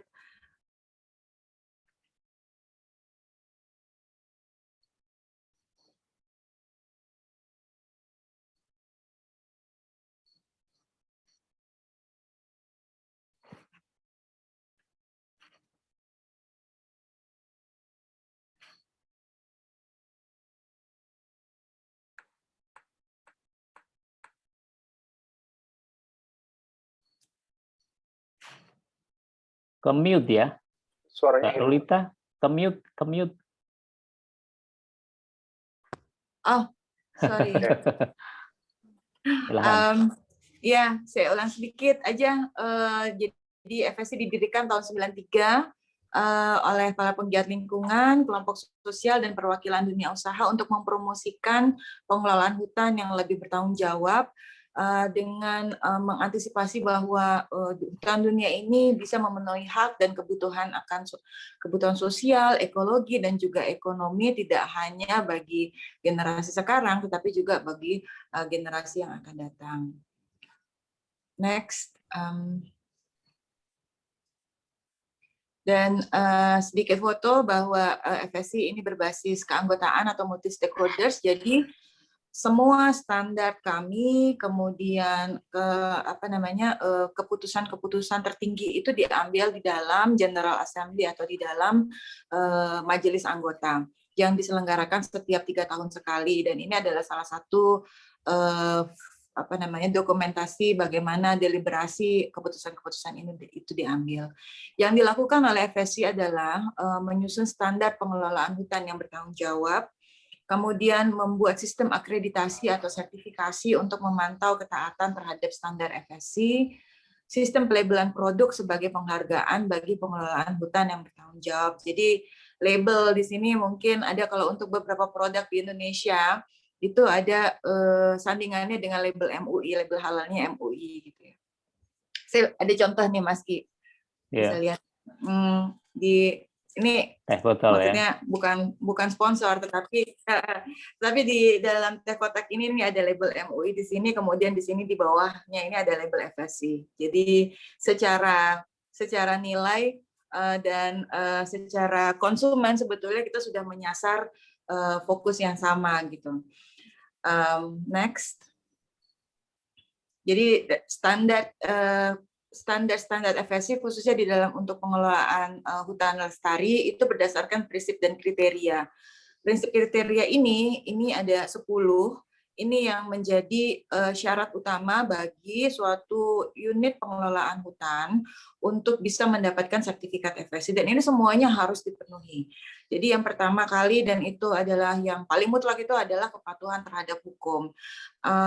Ini hubungannya dengan seperti tadi Prof. Indro sudah menyampaikan, SPLK, FLEGT, itu hal-hal yang menjadi mandatori dan harus dilaksanakan oleh UPH, itu menjadi syarat utama yang harus dipenuhi oleh sertifikat holder.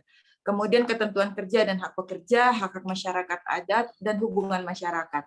Jadi kalau kita bisa lihat di sini dari 4 prinsip pertama ini adalah tentang masalah hukum dan compliance terhadap aturan perundang-undangan, kemudian bagaimana ini juga hubungannya dengan sosial gitu. Baru setelah itu ada kaitannya prinsip-prinsip dengan masalah lingkungan, manfaat dari hutan, nilai dan dampak lingkungan. Kemudian nilai konservasi tinggi, perencanaan pengelolaan, pemantauan dan penilaian serta implementasi aktivitas pengelolaan. Hal-hal prinsip-prinsip ini kemudian dijabarkan lebih lanjut di dalam kriteria dan indikator. Jadi indikator-indikator inilah yang akan menjadi parameter utama bagi para penilai dari lembaga-lembaga sertifikasi untuk menentukan apakah suatu unit pengelolaan hutan itu sudah layak untuk mendapatkan sertifikasi FSC atau belum. Kemudian ini sertifikat FSC sejauh ini kita meng-cover lebih dari 200 juta hektar secara global dan sudah menembus alhamdulillah akhir minggu kemarin 50.000 sertifikat, baik itu sertifikat FM atau Forest Management pengelolaan hutan, kemudian Chain of Custody atau sertifikasi lacak balak, dan juga untuk sertifikat jasa ekosistem. Next.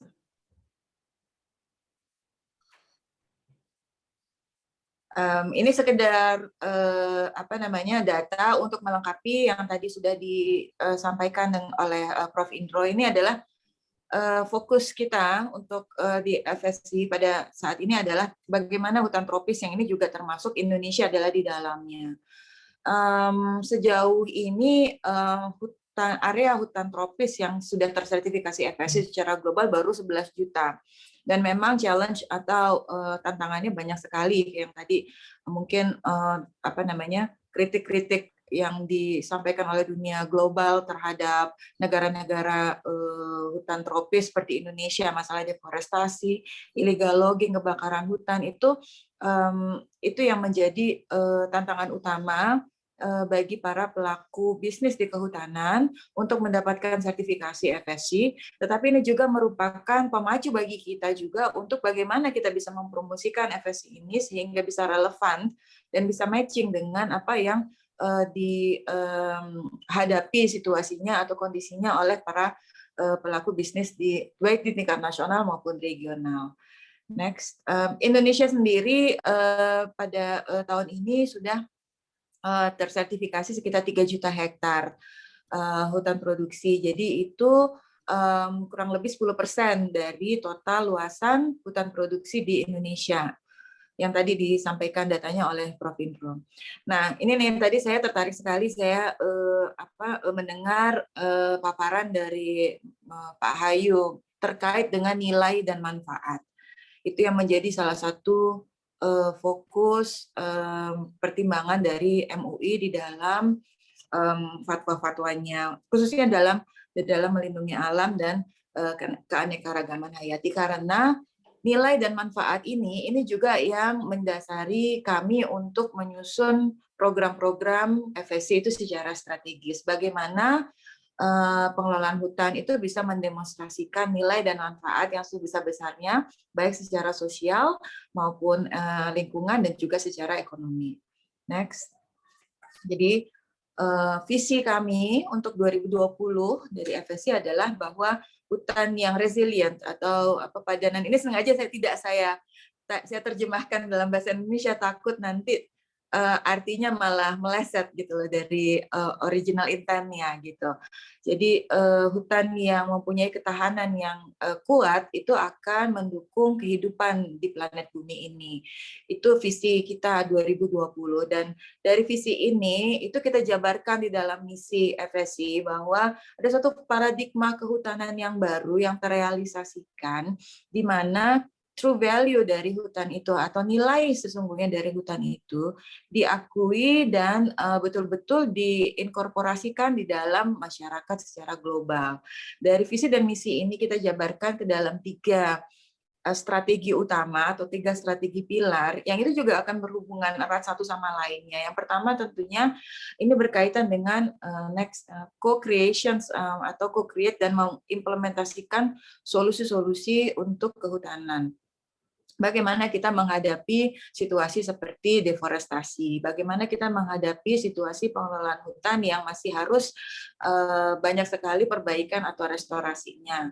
Jadi strategi kita yang tentunya yang pertama ini adalah untuk mengadaptasi sistem kami untuk mengadres global tantangan-tantangan global dan juga untuk memperluas relevansi FSC di negara-negara dengan potensi hutan yang masih sangat besar, khususnya seperti Indonesia. Kemudian yang kedua, strategi yang kedua ini ada kaitannya dengan pasar atau bagaimana kita bisa mentransformasi pasar. Tadi untuk energi biomasa atau ekspor dan lain-lain itu semua berkaitan dengan pasar dan tentunya hal ini juga sangat inline sekali dengan apa yang menjadi tujuan utama pelaku bisnis di kehutanan.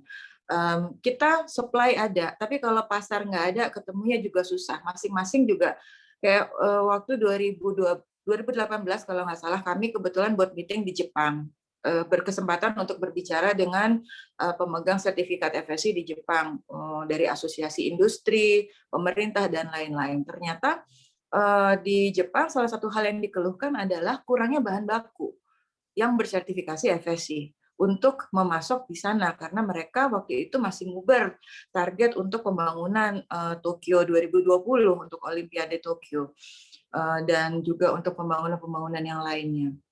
Nah, kemudian pada saat saya kembali ke Indonesia, ketemu dan ngobrol dengan teman-teman di Indonesia, keluhannya teman-teman di Indonesia di sini adalah masalah nggak bisa dapetin pasar yang membutuhkan atau mensyaratkan FSC. Jadi banyak mereka jualan yang lain yang tidak FSC karena buyer tidak membutuhkan untuk itu. Nah, ini bagaimana link and match antara supply dan demand antara produsen dengan yang konsumen tidak hanya di Indonesia saja gitu. Itu juga bisa terhubung dan ini juga salah satu hal yang menjadi strategi kami untuk mentransformasikan market atau pasar. Kemudian memperluas lagi marketnya tidak hanya untuk hasil hutan hasil hutan berbasis kayu saja, tetapi juga non kayu. Dan itu juga hal-hal yang juga kita sudah mulai sertifikasikan. Jasa ekosistem atau ekosistem services itu sudah ada sertifikasinya di FSC. Kemudian juga non timber forest product, hasil-hasil hutan bukan kayu. Nah, yang ketiga strategi kami adalah bagaimana kita juga bisa mengkatalisir perubahan-perubahan itu.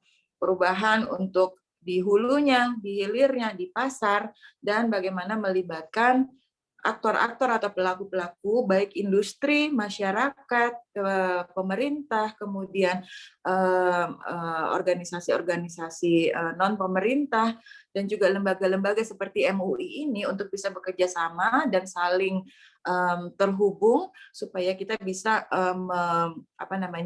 menggenerasikan hal yang menjadi tujuan bersama. Karena saya yakin bahwa mendengarkan tadi paparan dari Pak Hayu, kemudian Prof. Indro juga, sebetulnya kita punya suatu tujuan atau visi yang sama. Hanya mungkin medianya itu berbeda-beda. Sehingga bagaimana ini kita bisa kolaborasikan, kita bisa kerjasamakan, itu merupakan salah satu hal yang bisa menjadi, saya pikir, engine untuk driving change gitu. Dan tentunya ini akan lebih bermanfaat buat semua. Next, saya pikir itu dulu Mas Gi, karena saya nggak mau terlalu banyak masuk ke dalam teknis. Tadi sudah banyak sekali paparan dan pencerahan dari Pak Ayu dan Prof. Indro, tetapi yang jelas adalah kekuatan utama dari FSC itu adalah karena kami berbasis keanggotaan multi pihak, baik anggota maupun stakeholders kami, maka kita menggenerasikan co-creations dari solusi-solusi terkait dengan masalah kehutanan. Jadi kita menggabungkan anggota dan juga mitra-mitra dari berbagai kepentingan untuk membuat suatu global benchmark bagaimana pengelolaan hutan yang bertanggung jawab, dan juga bisa memberikan hasil yang berarti dan bernilai bagi hutan itu sendiri dan juga masyarakat atau orang-orang yang tergantung kepada hutan dan hasil-hasilnya.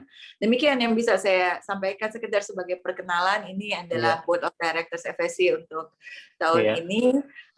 Dan next picture itu adalah pada saat General Assembly yang juga alhamdulillah waktu tahun 2017 Mas Gi juga ada di situ. Dan ya saya berharap bahwa ini mungkin awal yang baik untuk kita berkolaborasi secara lebih intens lagi antara MUI, antara APHI atau pelaku-pelaku industri lainnya juga dengan sistem sertifikasi volunteer seperti FSC. Terima kasih. Wassalamualaikum warahmatullahi wabarakatuh. Waalaikumsalam warahmatullahi wabarakatuh. Terima kasih sekali Mbak Rulita. Jadi Mbak Rulita ini boleh dikatakan apa ini ya? Sri Kandi bidang kehutanan gitu untuk Indonesia gitu ya, karena ini dialognya dengan masyarakat internasional ya. Jadi saya kira tidak mudah sebuah sistem bisa diterapin di tadi ya, kalau lihat internasional ini kan track recordnya sampai ke 89 negara gitu ya, anggota PBB berapa ya, 100 sekian ya, hampir lah ya, udah mungkin 70% anggota PBB gitu ya sudah masuk value dari FSC gitu ya. Di Indonesia sudah kurang lebih ada 3 juta hektar yang sudah certified FSC. Saya kira terus naik ya, termasuk pertumbuhannya cukup bagus di Indonesia. Mungkin ini karena juga sudah cukup sore ya, saya ingin membacakan juga sekaligus beberapa pertanyaan yang disampaikan lewat chat. Ini ada mungkin nanti dari ketiga narasumber, Dr. Hayu, Prof. Indro, dan Mbak Rulita juga bisa memberikan tanggapan. Intinya kalau saya lihat begini, saya baca dari, ini ada pertanyaan dari Ibu Ani Aryati gitu ya, soal tindakan apa yang mesti kita lakukan gitu ya, sebaiknya terhadap mereka-mereka yang melakukan perusakan hutan gitu ya. Lalu kemudian dari Bu Rahmi, ini untuk Prof. Indro terkait 5 konfigurasi bisnis kayu sektor kehutanan yang paling berdampak pandemi COVID di sektor yang mana. Lalu dari Dr. Konrad ya, apakah ada sanksi yang diberikan kepada anggota APHI ketika dia melanggar peraturan, artinya sanksi secara keorganisasian gitu ya. Lalu juga dari Bu Rahmi juga ke Mbak Rulita nih soal kendala soal di dalam sertifikasi ini sebenarnya apa yang terutama menjadi kendala. Apakah juga perusahaan-perusahaan yang certified dibandingkan dengan yang tidak lebih cepat mana, sehingga apakah certified ini cukup bisa membantu terhadap kecepatan dari tingkat kerusakan. Lalu kemudian yang terakhir dari ini Ibu mungkin ya, Afila Naufal ya. Ini soal ke Prof. Indro, bisnis energi ya, hutan energi tentu sangat mendukung konsep bisnis berkelanjutan, people, planet, and prosperity gitu ya. Bagaimana update progres soal kaitannya dengan harga beli gitu ya. Kalau harganya nggak bagus ya tentu saja nggak ada semangat, nggak ada motivasi gitu ya. Tapi Bapak Ibu sekalian peserta webinar, sebelum para narasumber memberikan mungkin tanggapan sekaligus mungkin juga closing, ini karena juga memang waktunya sangat pendek, mudah-mudahan kesempatan yang ke depan nanti bisa lebih bagus. Nah, kira-kira yang justru kalau saya melihat bahwa di dalam pengelolaan sumber daya alam ya, khususnya hutan ini memang harus mulai pendekatan-pendekatan yang sifatnya memang rasional, terukur, akuntabel, kira-kira gitu ya. Sebagaimana yang selama ini misalnya kayak beberapa sistem sertifikasi ya, PHPL, SVLK, FSC, ini kan tadi banyak sistem yang jagain sebenarnya, ini cukup bagus sebenarnya. masyarakat modern saya kira akan trennya akan ke sana ya, termasuk dalam pemanfaatan lain-lain selain kayu. Mangga dari mana dulu? Dari Mbak Lita dulu mungkin dibalik ya. Ya, boleh. Silakan. Sedikit saja, Mas, karena di sini udah mau buka. Udah mau buka puasa ya. Iya. Yang 11 juta itu adalah untuk 11 juta hektar yang tadi ditanyakan itu adalah luasan hutan tropis yang sertifikasi di wilayah Asia Pasifik, Latin Amerika, dan Afrika. Targetnya 23 juta itu adalah dari 3 kawasan tersebut di tahun 2026 gitu. Tetapi hal yang perlu yang menarik dari pertanyaan tadi juga adalah apa tantangannya? Kendalanya yang pertama adalah awareness dari para pelaku usaha kehutanan untuk juga bisa untuk mengelola hutannya secara lebih bertanggung jawab dan lebih lestari. Kemudian yang kedua adalah regulasi. Regulasi di negara yang mungkin belum inline dengan apa yang menjadi persyaratan atau prinsip dan kriteria dari FSC. Kemudian yang ketiga itu adalah demand atau beberapa pelaku industri atau beberapa pelaku usaha bilang bahwa tidak ada permintaan dari buyer kami untuk produk yang tersertifikasi FSC, sehingga untuk apa kita susah-susah disertifikasi. Kemudian yang keempat, demand dari buyer produk tersebut maupun demand juga dari pasar. Nah, pasar ini hal yang juga menarik karena untuk di negara-negara berkembang kita ada beberapa opini bahwa kalau misalnya kita bisa dapetin dengan harga lebih murah, kenapa kita mesti beli yang lebih mahal?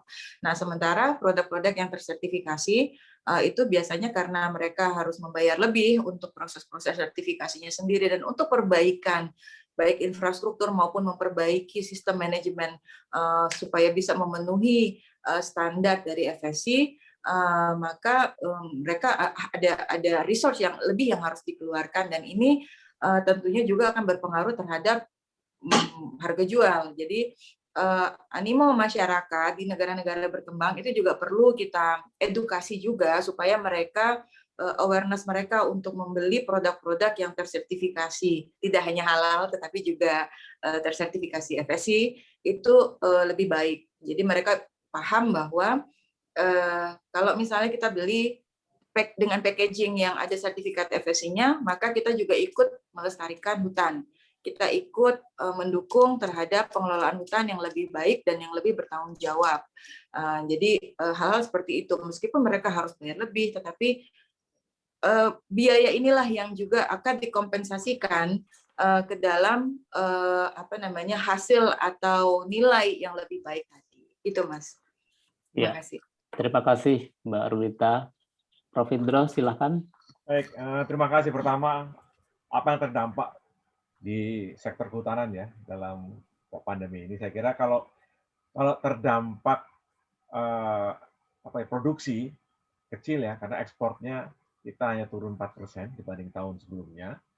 Tapi yang terdampak paling utama adalah di dunia pariwisata, ekoturism ya. Karena kan turisnya nggak ada nih. Salah satu keuntungan dunia sektor kehutanan dan juga pertanian kan ini outdoor. Semua itu di luar ya, bukan indoor. Jadi sehingga seorang bisa tetap bekerja. Alhamdulillah PHK-nya juga sangat kecil, ada tapi sangat kecil. Kita bisa bertahan, ekspor kita di atas 11 miliar dolar ya, jadi nggak terlalu berat. Tapi untuk yang sektor yang ekoturism, ekowisata, itu tentunya yang paling berat lah kita hadapi di sana. Masalah sanksi, tentu pertanyaan begini ya, kalau sanksinya itu perdata, izin, itu yang tanggung jawabnya adalah yang memutuskan adalah Kementerian Teknis, itu Kementerian LHK yang memberikan izin. Kalau sanksinya itu adalah pidana, itu tentunya yang memberikan sanksi adalah hukum, aparat hukum, gitu ya. Nah, di mana peran APHI? Tentunya APHI harus sebesar mungkin menjadi mediator ya antara anggotanya dengan aparat-aparat tersebut. Tentunya juga kalau sudah kelewatan ya tentunya bisa memberikan sanksi juga untuk APHI itu ya, ke anggotanya maksud saya. Tapi tentu kita melihat siapa yang memberikan sanksi tergantung Kalau yang memberikan izin itu adalah perdata, ya dicabut izinnya biasanya oleh Kementerian LHK. Tapi kalau ada unsur kriminal, pidana, mencuri kayu dan sebagainya, ya tentunya itu adalah aparat hukum yang melaksanakannya. Kemudian terakhir masalah hutan tanam energi ini, terima kasih Bu, ini sedang seru sekarang ini ya. Alhamdulillah. Sebelumnya selalu bicaranya kalau saya jualan wood chips untuk pembangkit listrik, harga nggak masuk, selalu begitu kan? Selalu. Alhamdulillah sekarang ini kalau di Jawa co-firing harganya sudah masuk. Berapa itu silakan dibahas lah. Artinya mereka sudah, kalau untuk mengisi co-firing hutan tanaman di Jawa itu sudah bisa, malah bisa untung lah gitu. Dan yang bergerak terutama lebih cepat itu private sector. Jadi ditunggu nanti, jadi perhutani dan PLN nanti harus belajar dari yang dilaksanakan oleh private sector. Saya tanya lagi misalnya, kalau hutan tanamannya dari Lampung, masih masuk nggak transportnya ke Jawa? Masih masuk. Karena jalan tol sudah bagus, ini kan jaringan sudah bagus. Mereka sudah mencoba sekarang bahan bakunya, wood chips-nya dari Banjarmasin, dikirimnya ke mana? Ke Jawa Timur. Nah, kita lihat seperti apa. Baru aja saya mendengar ini, baru saja MOU ditandatangani antara Indutani 5 di Bangka dengan investor membangun pabrik pelet terbesar di Indonesia di Bangka. Ya, Indutani yang menanam hutan tanaman energinya, investornya kemudian membuat wood pellets langsung ekspor dari Pelabuhan Bangka, membuat wood chips-nya untuk pembangkit listrik di Bangka, di Belitung, dan di Batam. Waktu saya tanya, dari Bangka ke Batamnya pakai transport kapal, masih masuk nggak harganya? Jawabannya masih masuk juga. Jadi saya kira ini saya sampaikan, trennya ke sana. Kita nggak bisa mundur lagi, karena dunia yang bergerak ke sana, karena kita semua sudah menandatangani Paris Agreement, ratifikasi, Indonesia sudah harus mencapai 29% dengan sendiri pada tahun 2030. Kalau bahasa Inggrisnya no point of no return. Saya kira demikian. Terima kasih, Pak. Iya, terima kasih Pak Indra. Mungkin ada susulan sedikit ini dari Pak Widodo, Pak Indra ya, soal sekarang kan juga ada pembukaan lahan terkait dengan tanaman pangan. Apakah ini juga akan mempengaruhi terhadap berkurangnya kawasan hutan tropis ini dan kerusakan lingkungan? Saya kira sangat-sangat salah terkait untuk APHI ya. Karena gini, kalau Anda misalnya ya, Anda mendapatkan konsesi 100.000 hektar misalnya, itu yang 20.000 hektar itu harus untuk agroforestry. Jadi sebenarnya Anda bisa berkebun langsung di situ. Tanaman campur ya tadi. Tanaman campur. Dan sekarang dengan multi usaha diizinkan ke Undang-Undang Cipta Kerja nomor 11 tahun 2020, Anda bisa langsung, nggak usah minta izin 2 izin, langsung saja laksanakan. Jadi saya kira kebalik itu. Makanya saya sedang berkhayal ya. Ini kalau anggota APHI semua yang punya konsesi itu nggak usah 20% lah, 5% dari masing-masing itu udah pasti kita tidak impor pangan. Sekarang belum didorong aja karena dulu masih pusing. Wah, saya punya HPH. Wah, saya kalau mau nanam lagi harus izin lagi, mengajukan rencana kerja tahunan, rencana kerja usaha. Mereka repot karena itu semuanya biaya. Sekarang dan seperti ini rasanya ini akan bergerak. Insya Allah ya nanti ini kita akan melihat banyak sekali produk-produk pertanian datang dari pemilik hutan tanaman industri maupun hutan alam, yaitu pemilik konsesi tersebut. Saya kira demikian, Pak. Termasuk peternakan saya kira ya, Pak ya. Iya, peternakan ya. Karena peternakan contohnya nih, kalau ini bukan hutan tapi sawit ya. Sawit itu cocok sama sapi. Ada sawit, ada sapi. Sawit cocok sama ini limbah untuk pakan ternak itu ya, maggot itu dari sawit lah. Contoh-contoh itulah yang kita sampaikan. Terima kasih, Pak. Terima kasih, Prof.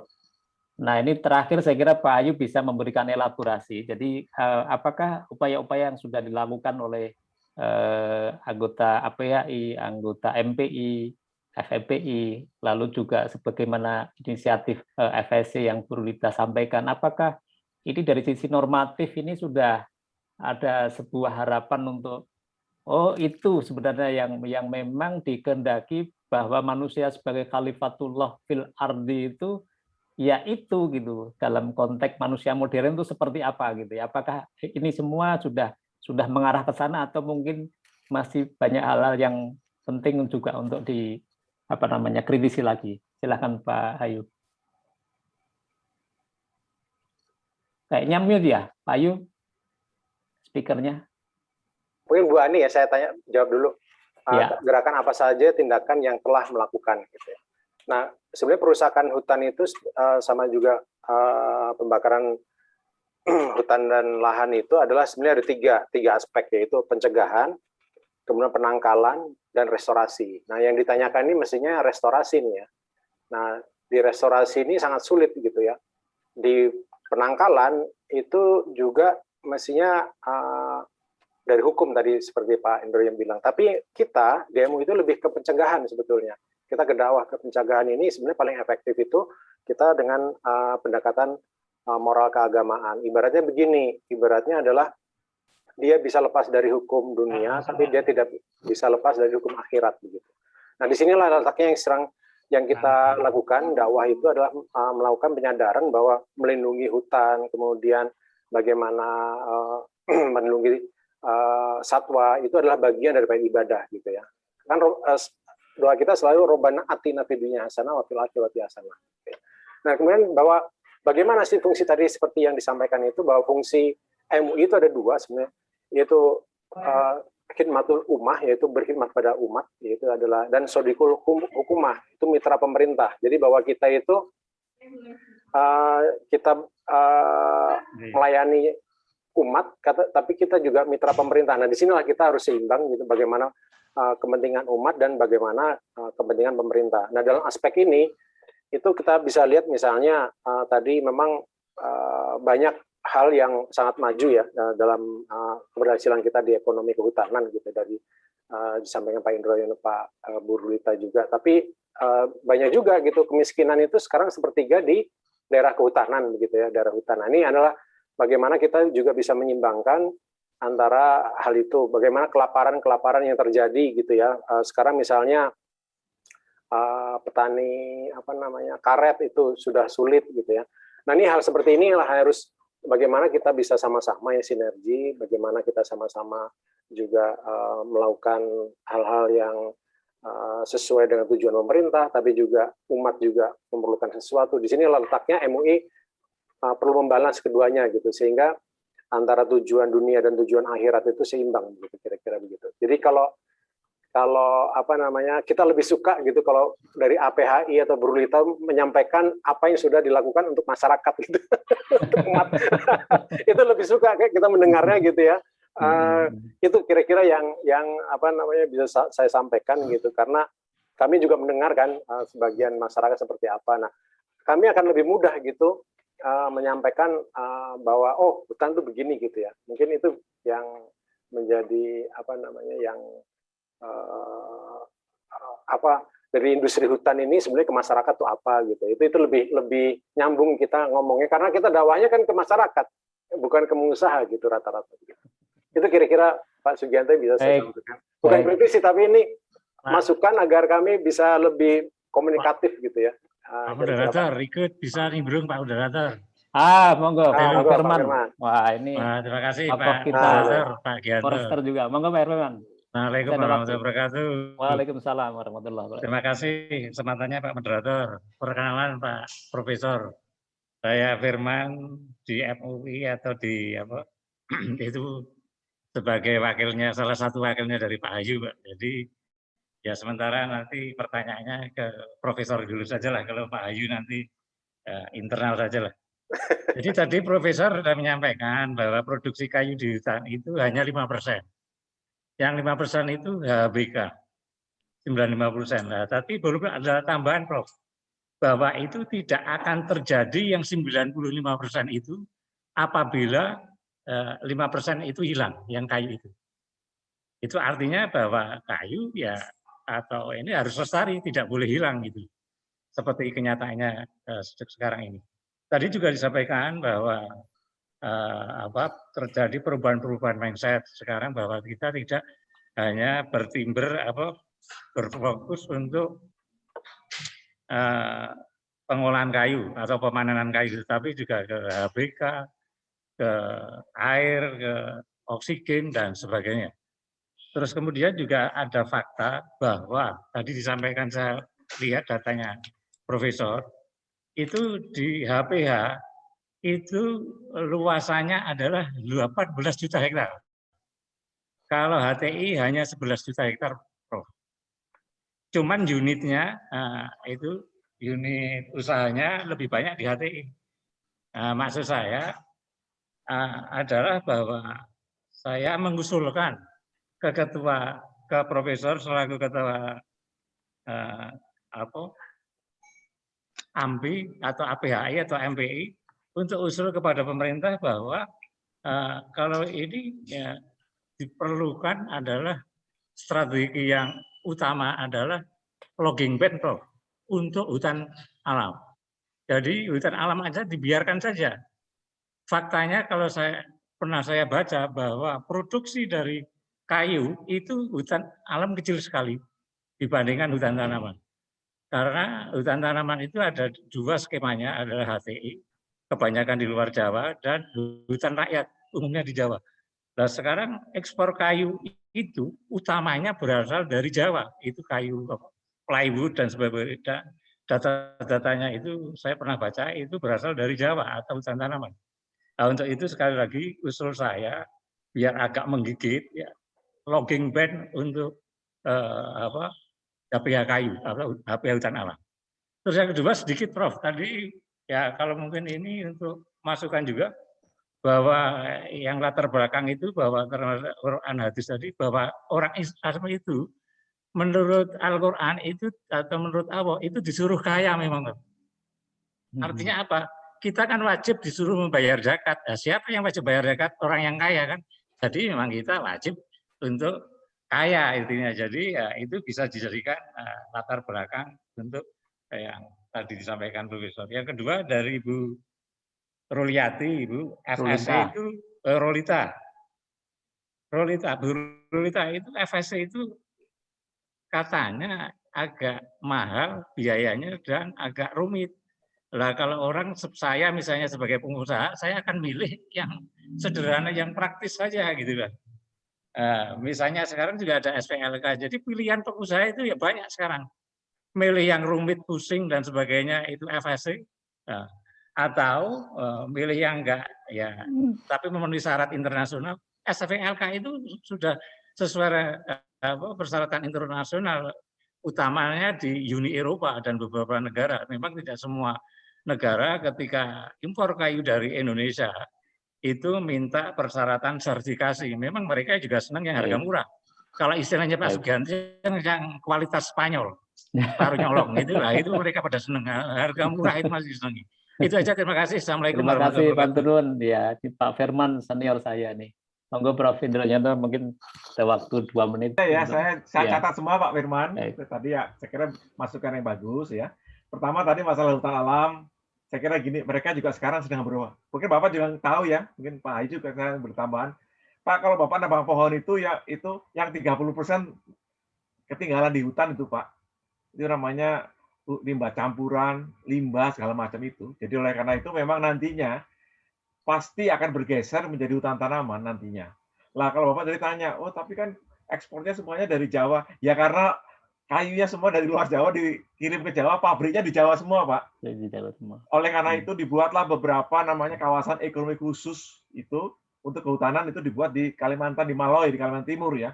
Yang masih belum laku juga karena semua maunya bloknya ditarik, dibawa ke Jawa, diolah di Jawa, diekspor dari Jawa gitu. Tadi pertanyaan berikutnya ya saya dukung juga lah Pak. Apa tadi ya? Apa tadi saya lupa deh Pak Evan. Oke lah, tapi kalau tadi ya satu dari masalah itu, satu lagi tadi nggak saya catat ya. Baiklah, tapi kalau Pak Hayu untuk dakwah ya Pak, saya usul Pak. Ya. Masalah zakat ini, usul ya Pak. Ya. Pengusaha itu tadi kan membayar pajak dan membayar zakat, hasilnya untuk masyarakat gitu loh Pak. Nanti kalau nggak, nanti kan kayaknya isunya itu selalu pengusaha ini eksploitatif gitu. Padahal nggak tadi kan. Tapi yang 5 entrepreneur Islam itu antara lain itu adalah kita yang wajib itu zakat dan pajak gitu ya. Dan ada lagi yang untuk komunitas kan, antara lain masalah CSR wakaf segala macam. Mungkin ini juga kalau kan nanti agak susah. Jadi kalau kita contoh aja Pak, kalau kita ekspor $11 miliar Pak, itu kan buka lapangan kerja untuk 4,5 juta orang gitu. Orang makan dari situ. Saya begitu, itu harus kita angkat itu. Kadang-kadang kita lupa, Pak. Kita lupa mengangkat bahwa ini adalah perputaran peningkatan kesejahteraan masyarakat. Itu aja. Walaupun kita tahu juga pastinya ya Bapak lebih canggih lah kalau untuk namanya berdakwah ya, Pak. Terima kasih, Pak. Terima kasih, Pak. Baik. Rupanya kita mesti nulis buku dakwah nih, Pak, khutbah mengenai hutan. Iya. Jadi biar pengertian bersama nih. Iya. Iya, Pak. Dakwah dalam arti luas ya, Pak, ya, tentu saja. Ya. Iya, betul. Baik. Pak Ayu ada yang mau ditambahkan? Sudah, Pak. Ya. Baik, Bapak Ibu sekalian, peserta webinar LPLH SDA MUI, mungkin beberapa catatan yang saya bisa sampaikan diskusi singkat kita pada sore hari ini. Ya, sekali lagi bahwa isu yang kita angkat ini isu yang sangat luas. Mudah-mudahan ini bukan pertama dan terakhir ya, antara komunitas bisnis hutan gitu ya dengan MUI tentu saja. Tapi intinya kita bisa menarik benang merah kira-kira dari apa yang kita bahas, bahwa satu, kita sebagai khalifah di muka bumi ini sesungguhnya diperkenankan untuk memanfaatkan sumber daya alam termasuk hutan, tapi tidak boleh berpikir hanya hari ini, tetapi juga hari esok, bukan hanya kita, tapi juga generasi kita, bukan hanya untuk kepentingan dunia, tapi juga kita harus ingat bahwa ini juga menjadi pertanggungjawaban kita di akhirat kita juga. Nah, keseimbangan-keseimbangan itu perlu kita terapkan gitu ya. Nah, tapi sekali lagi dalam kemasan, dalam platform yang kira-kira adalah terukur gitu ya. Kayak misalnya PHPL, FSC, itu adalah satu platform bagaimana kita mengatakan lestari, bagaimana mengatakan sustainable, bertanggung jawab dan sebagainya, tetapi dalam konteks yang terukur gitu ya. Ada kriteria, ada indikator gitu ya. Sehingga ini memang lebih mudah diterima, ditanggap oleh orang modern gitu ya. Kita tidak berhenti di dalam sifatnya yang abstrak gitu ya. Saya kira di dalam nanti MUI sendiri, kita sendiri dalam dakwah pun saya kira juga tidak cukup hanya pesan-pesan yang sifatnya abstrak gitu ya, tetapi tidak terukur. Maka penting kita punya instrumen-instrumen yang bisa membantu apa yang menjadi harapan impian dari perspektif MUI juga, dari norma-norma agama ini bisa terimplementasikan dalam kehidupan yang mudah disentuh oleh kita ya. Saya ingin mengutip dalam mengakhiri ini webinar ini, saya ingin mengutip salah satu hadis ya, riwayat Abu Dawud, Al-Tirmidzi dan Al-Hakim. Nabi Muhammad SAW bersabda, sayangilah setiap makhluk di bumi, niscaya kalian akan disayangi oleh zat yang di langit. Saya kira itu sangat-sangat inspiratif, dan terima kasih para narasumber, Dr. Hayu, Prof. Indro, Mbak Rulita, dan kehadiran Bapak Ibu sekalian dalam webinar sekaligus tausiah di bulan Ramadan ini sangat baik sekali. Mudah-mudahan ini menjadi proses belajar kita semua, bagaimana kita memuliakan lingkungan, bagaimana kita menjadi manusia-manusia yang tergolong insya Allah taat kepada Allah gitu ya, untuk sebagaimana cita-cita dalam puasa kita juga untuk menjadi orang-orang yang bertakwa. Insya Allah kurang lebihnya saya dalam memfasilitasi webinar ini, kalau ada salah dan kurangnya mohon maaf. Billahi taufiq wal hidayah. Assalamualaikum warahmatullahi wabarakatuh. Waalaikumsalam warahmatullahi wabarakatuh. Terima kasih Prof. Indro. Terima kasih Prof. Indro, Pak Ayu, Bapak Ibu sekalian. Terima kasih moderator. Terima kasih semua. Selamat berbuka. Ya, sebentar lagi. Selamat lagi. berbuka. Mbak Rulita udah buka puasa duluan nih kayaknya. Iya. Surabaya bisa 20 menit lebih cepat kan daripada kita. Iya, betul. Baik, Pak Ayu, terima kasih. Terima kasih Pak Sugianto ya. Alhamdulillah Ya. sukses Pak Pak Ayu, Konrad, Pak terima Gianto. kasih Pak Konrad. Wah, Ya. masih di jalan ini ya. Masih jalan. Ya ini parkir parkir dulu. Parkirin, Ini parkir ketemu. dulu nih. Soalnya nyetir sendiri. Parkir Terima dulu, kasih. parkir dulu. Ya. Ya selamat berbuka puasa. Sama-sama, Alhamdulillah. Pak. Ya, Terima kasih Ada banyak Pak informasinya. Putri Oh iya, Sia, Pak Adi. bahan-bahannya bisa Terima kasih. di-share dong nanti ya. Oh iya, ya. Ya Pak Konrad, oh ya insya Allah. Oke, makasih banyak. Baik, Jalan baik, lagi baik. kita. Yuk, assalamualaikum. Salam, hati-hati, Pak. Pak Adi, terima kasih. Bu Rahmi, Pak Endang, Pak Audrey, Pak Awalia. Alhamdulillah, Mohon izin, Liz. terima kasih semuanya. Ya. Terima kasih Pak Gi. Ya, Yang mohon. penting tindak lanjut dari acara ini Pak Gi. Insya Allah, insya Allah. Kayak Doanya. betul Pak Sugianto, kayak Ya. kita perlu rapat atau apa ya, bikin buku atau apa ya, sehingga kalau kita ngomong ke orang itu nyambung gitu kali ya. Iya, iya. Kan iya, selalu gini lah, maksudnya pasti selalu nggak connect aja gitu. Iya, iya, iya, iya, iya. Betul, betul, betul. Jadi Betul. gimana jalan ininya ya kali ya. Nah, Ya supaya lebih connect lah, supaya lebih connect. ya, ya. Makanya sebenarnya gini, tadi kan hal-hal nilai-nilai yang sifatnya normatif tadi yang Pak Ayu sampaikan tadi ini kan sebenarnya bagaimana nih dalam apa namanya kehidupan sehari-hari konkretnya nih kira-kira seperti apa yang ini. Misalnya kan kita kalau seperti yang Bu Rita bilang tadi kan misalnya oh saya minum oh bagusnya ada logo FSC, ada logo halalnya kan kira-kira gitu ya. Ini artinya certified dari sisi kelestarian iya, certified dari sisi kehalalan dari halalan toyiban itu gitu kan ya. Toyib itu kan baik dalam arti karena ini sustainable kan gitu ya. Iya. Nah, misalnya kayak gitulah. Bagaimana dakwah-dakwah seperti ini itu tadi kita bisa memanfaatkan link dari orang-orang yang ini dengan pencerahan-pencerahan dari value Al-Quran, hadis dan sebagainya. Saya kira Iya. bagus sekali. Nah, Iya. itu kalau jadi buku saya kira bagus, Pak. Pelan-pelan lah, pelan-pelan insya Allah. Ya baik Pak. Ya. Baik Pak Sugianto. Ya, Baik, terima kasih Pak Ayu. ya, Assalamualaikum. Assalamualaikum warahmatullahi wabarakatuh.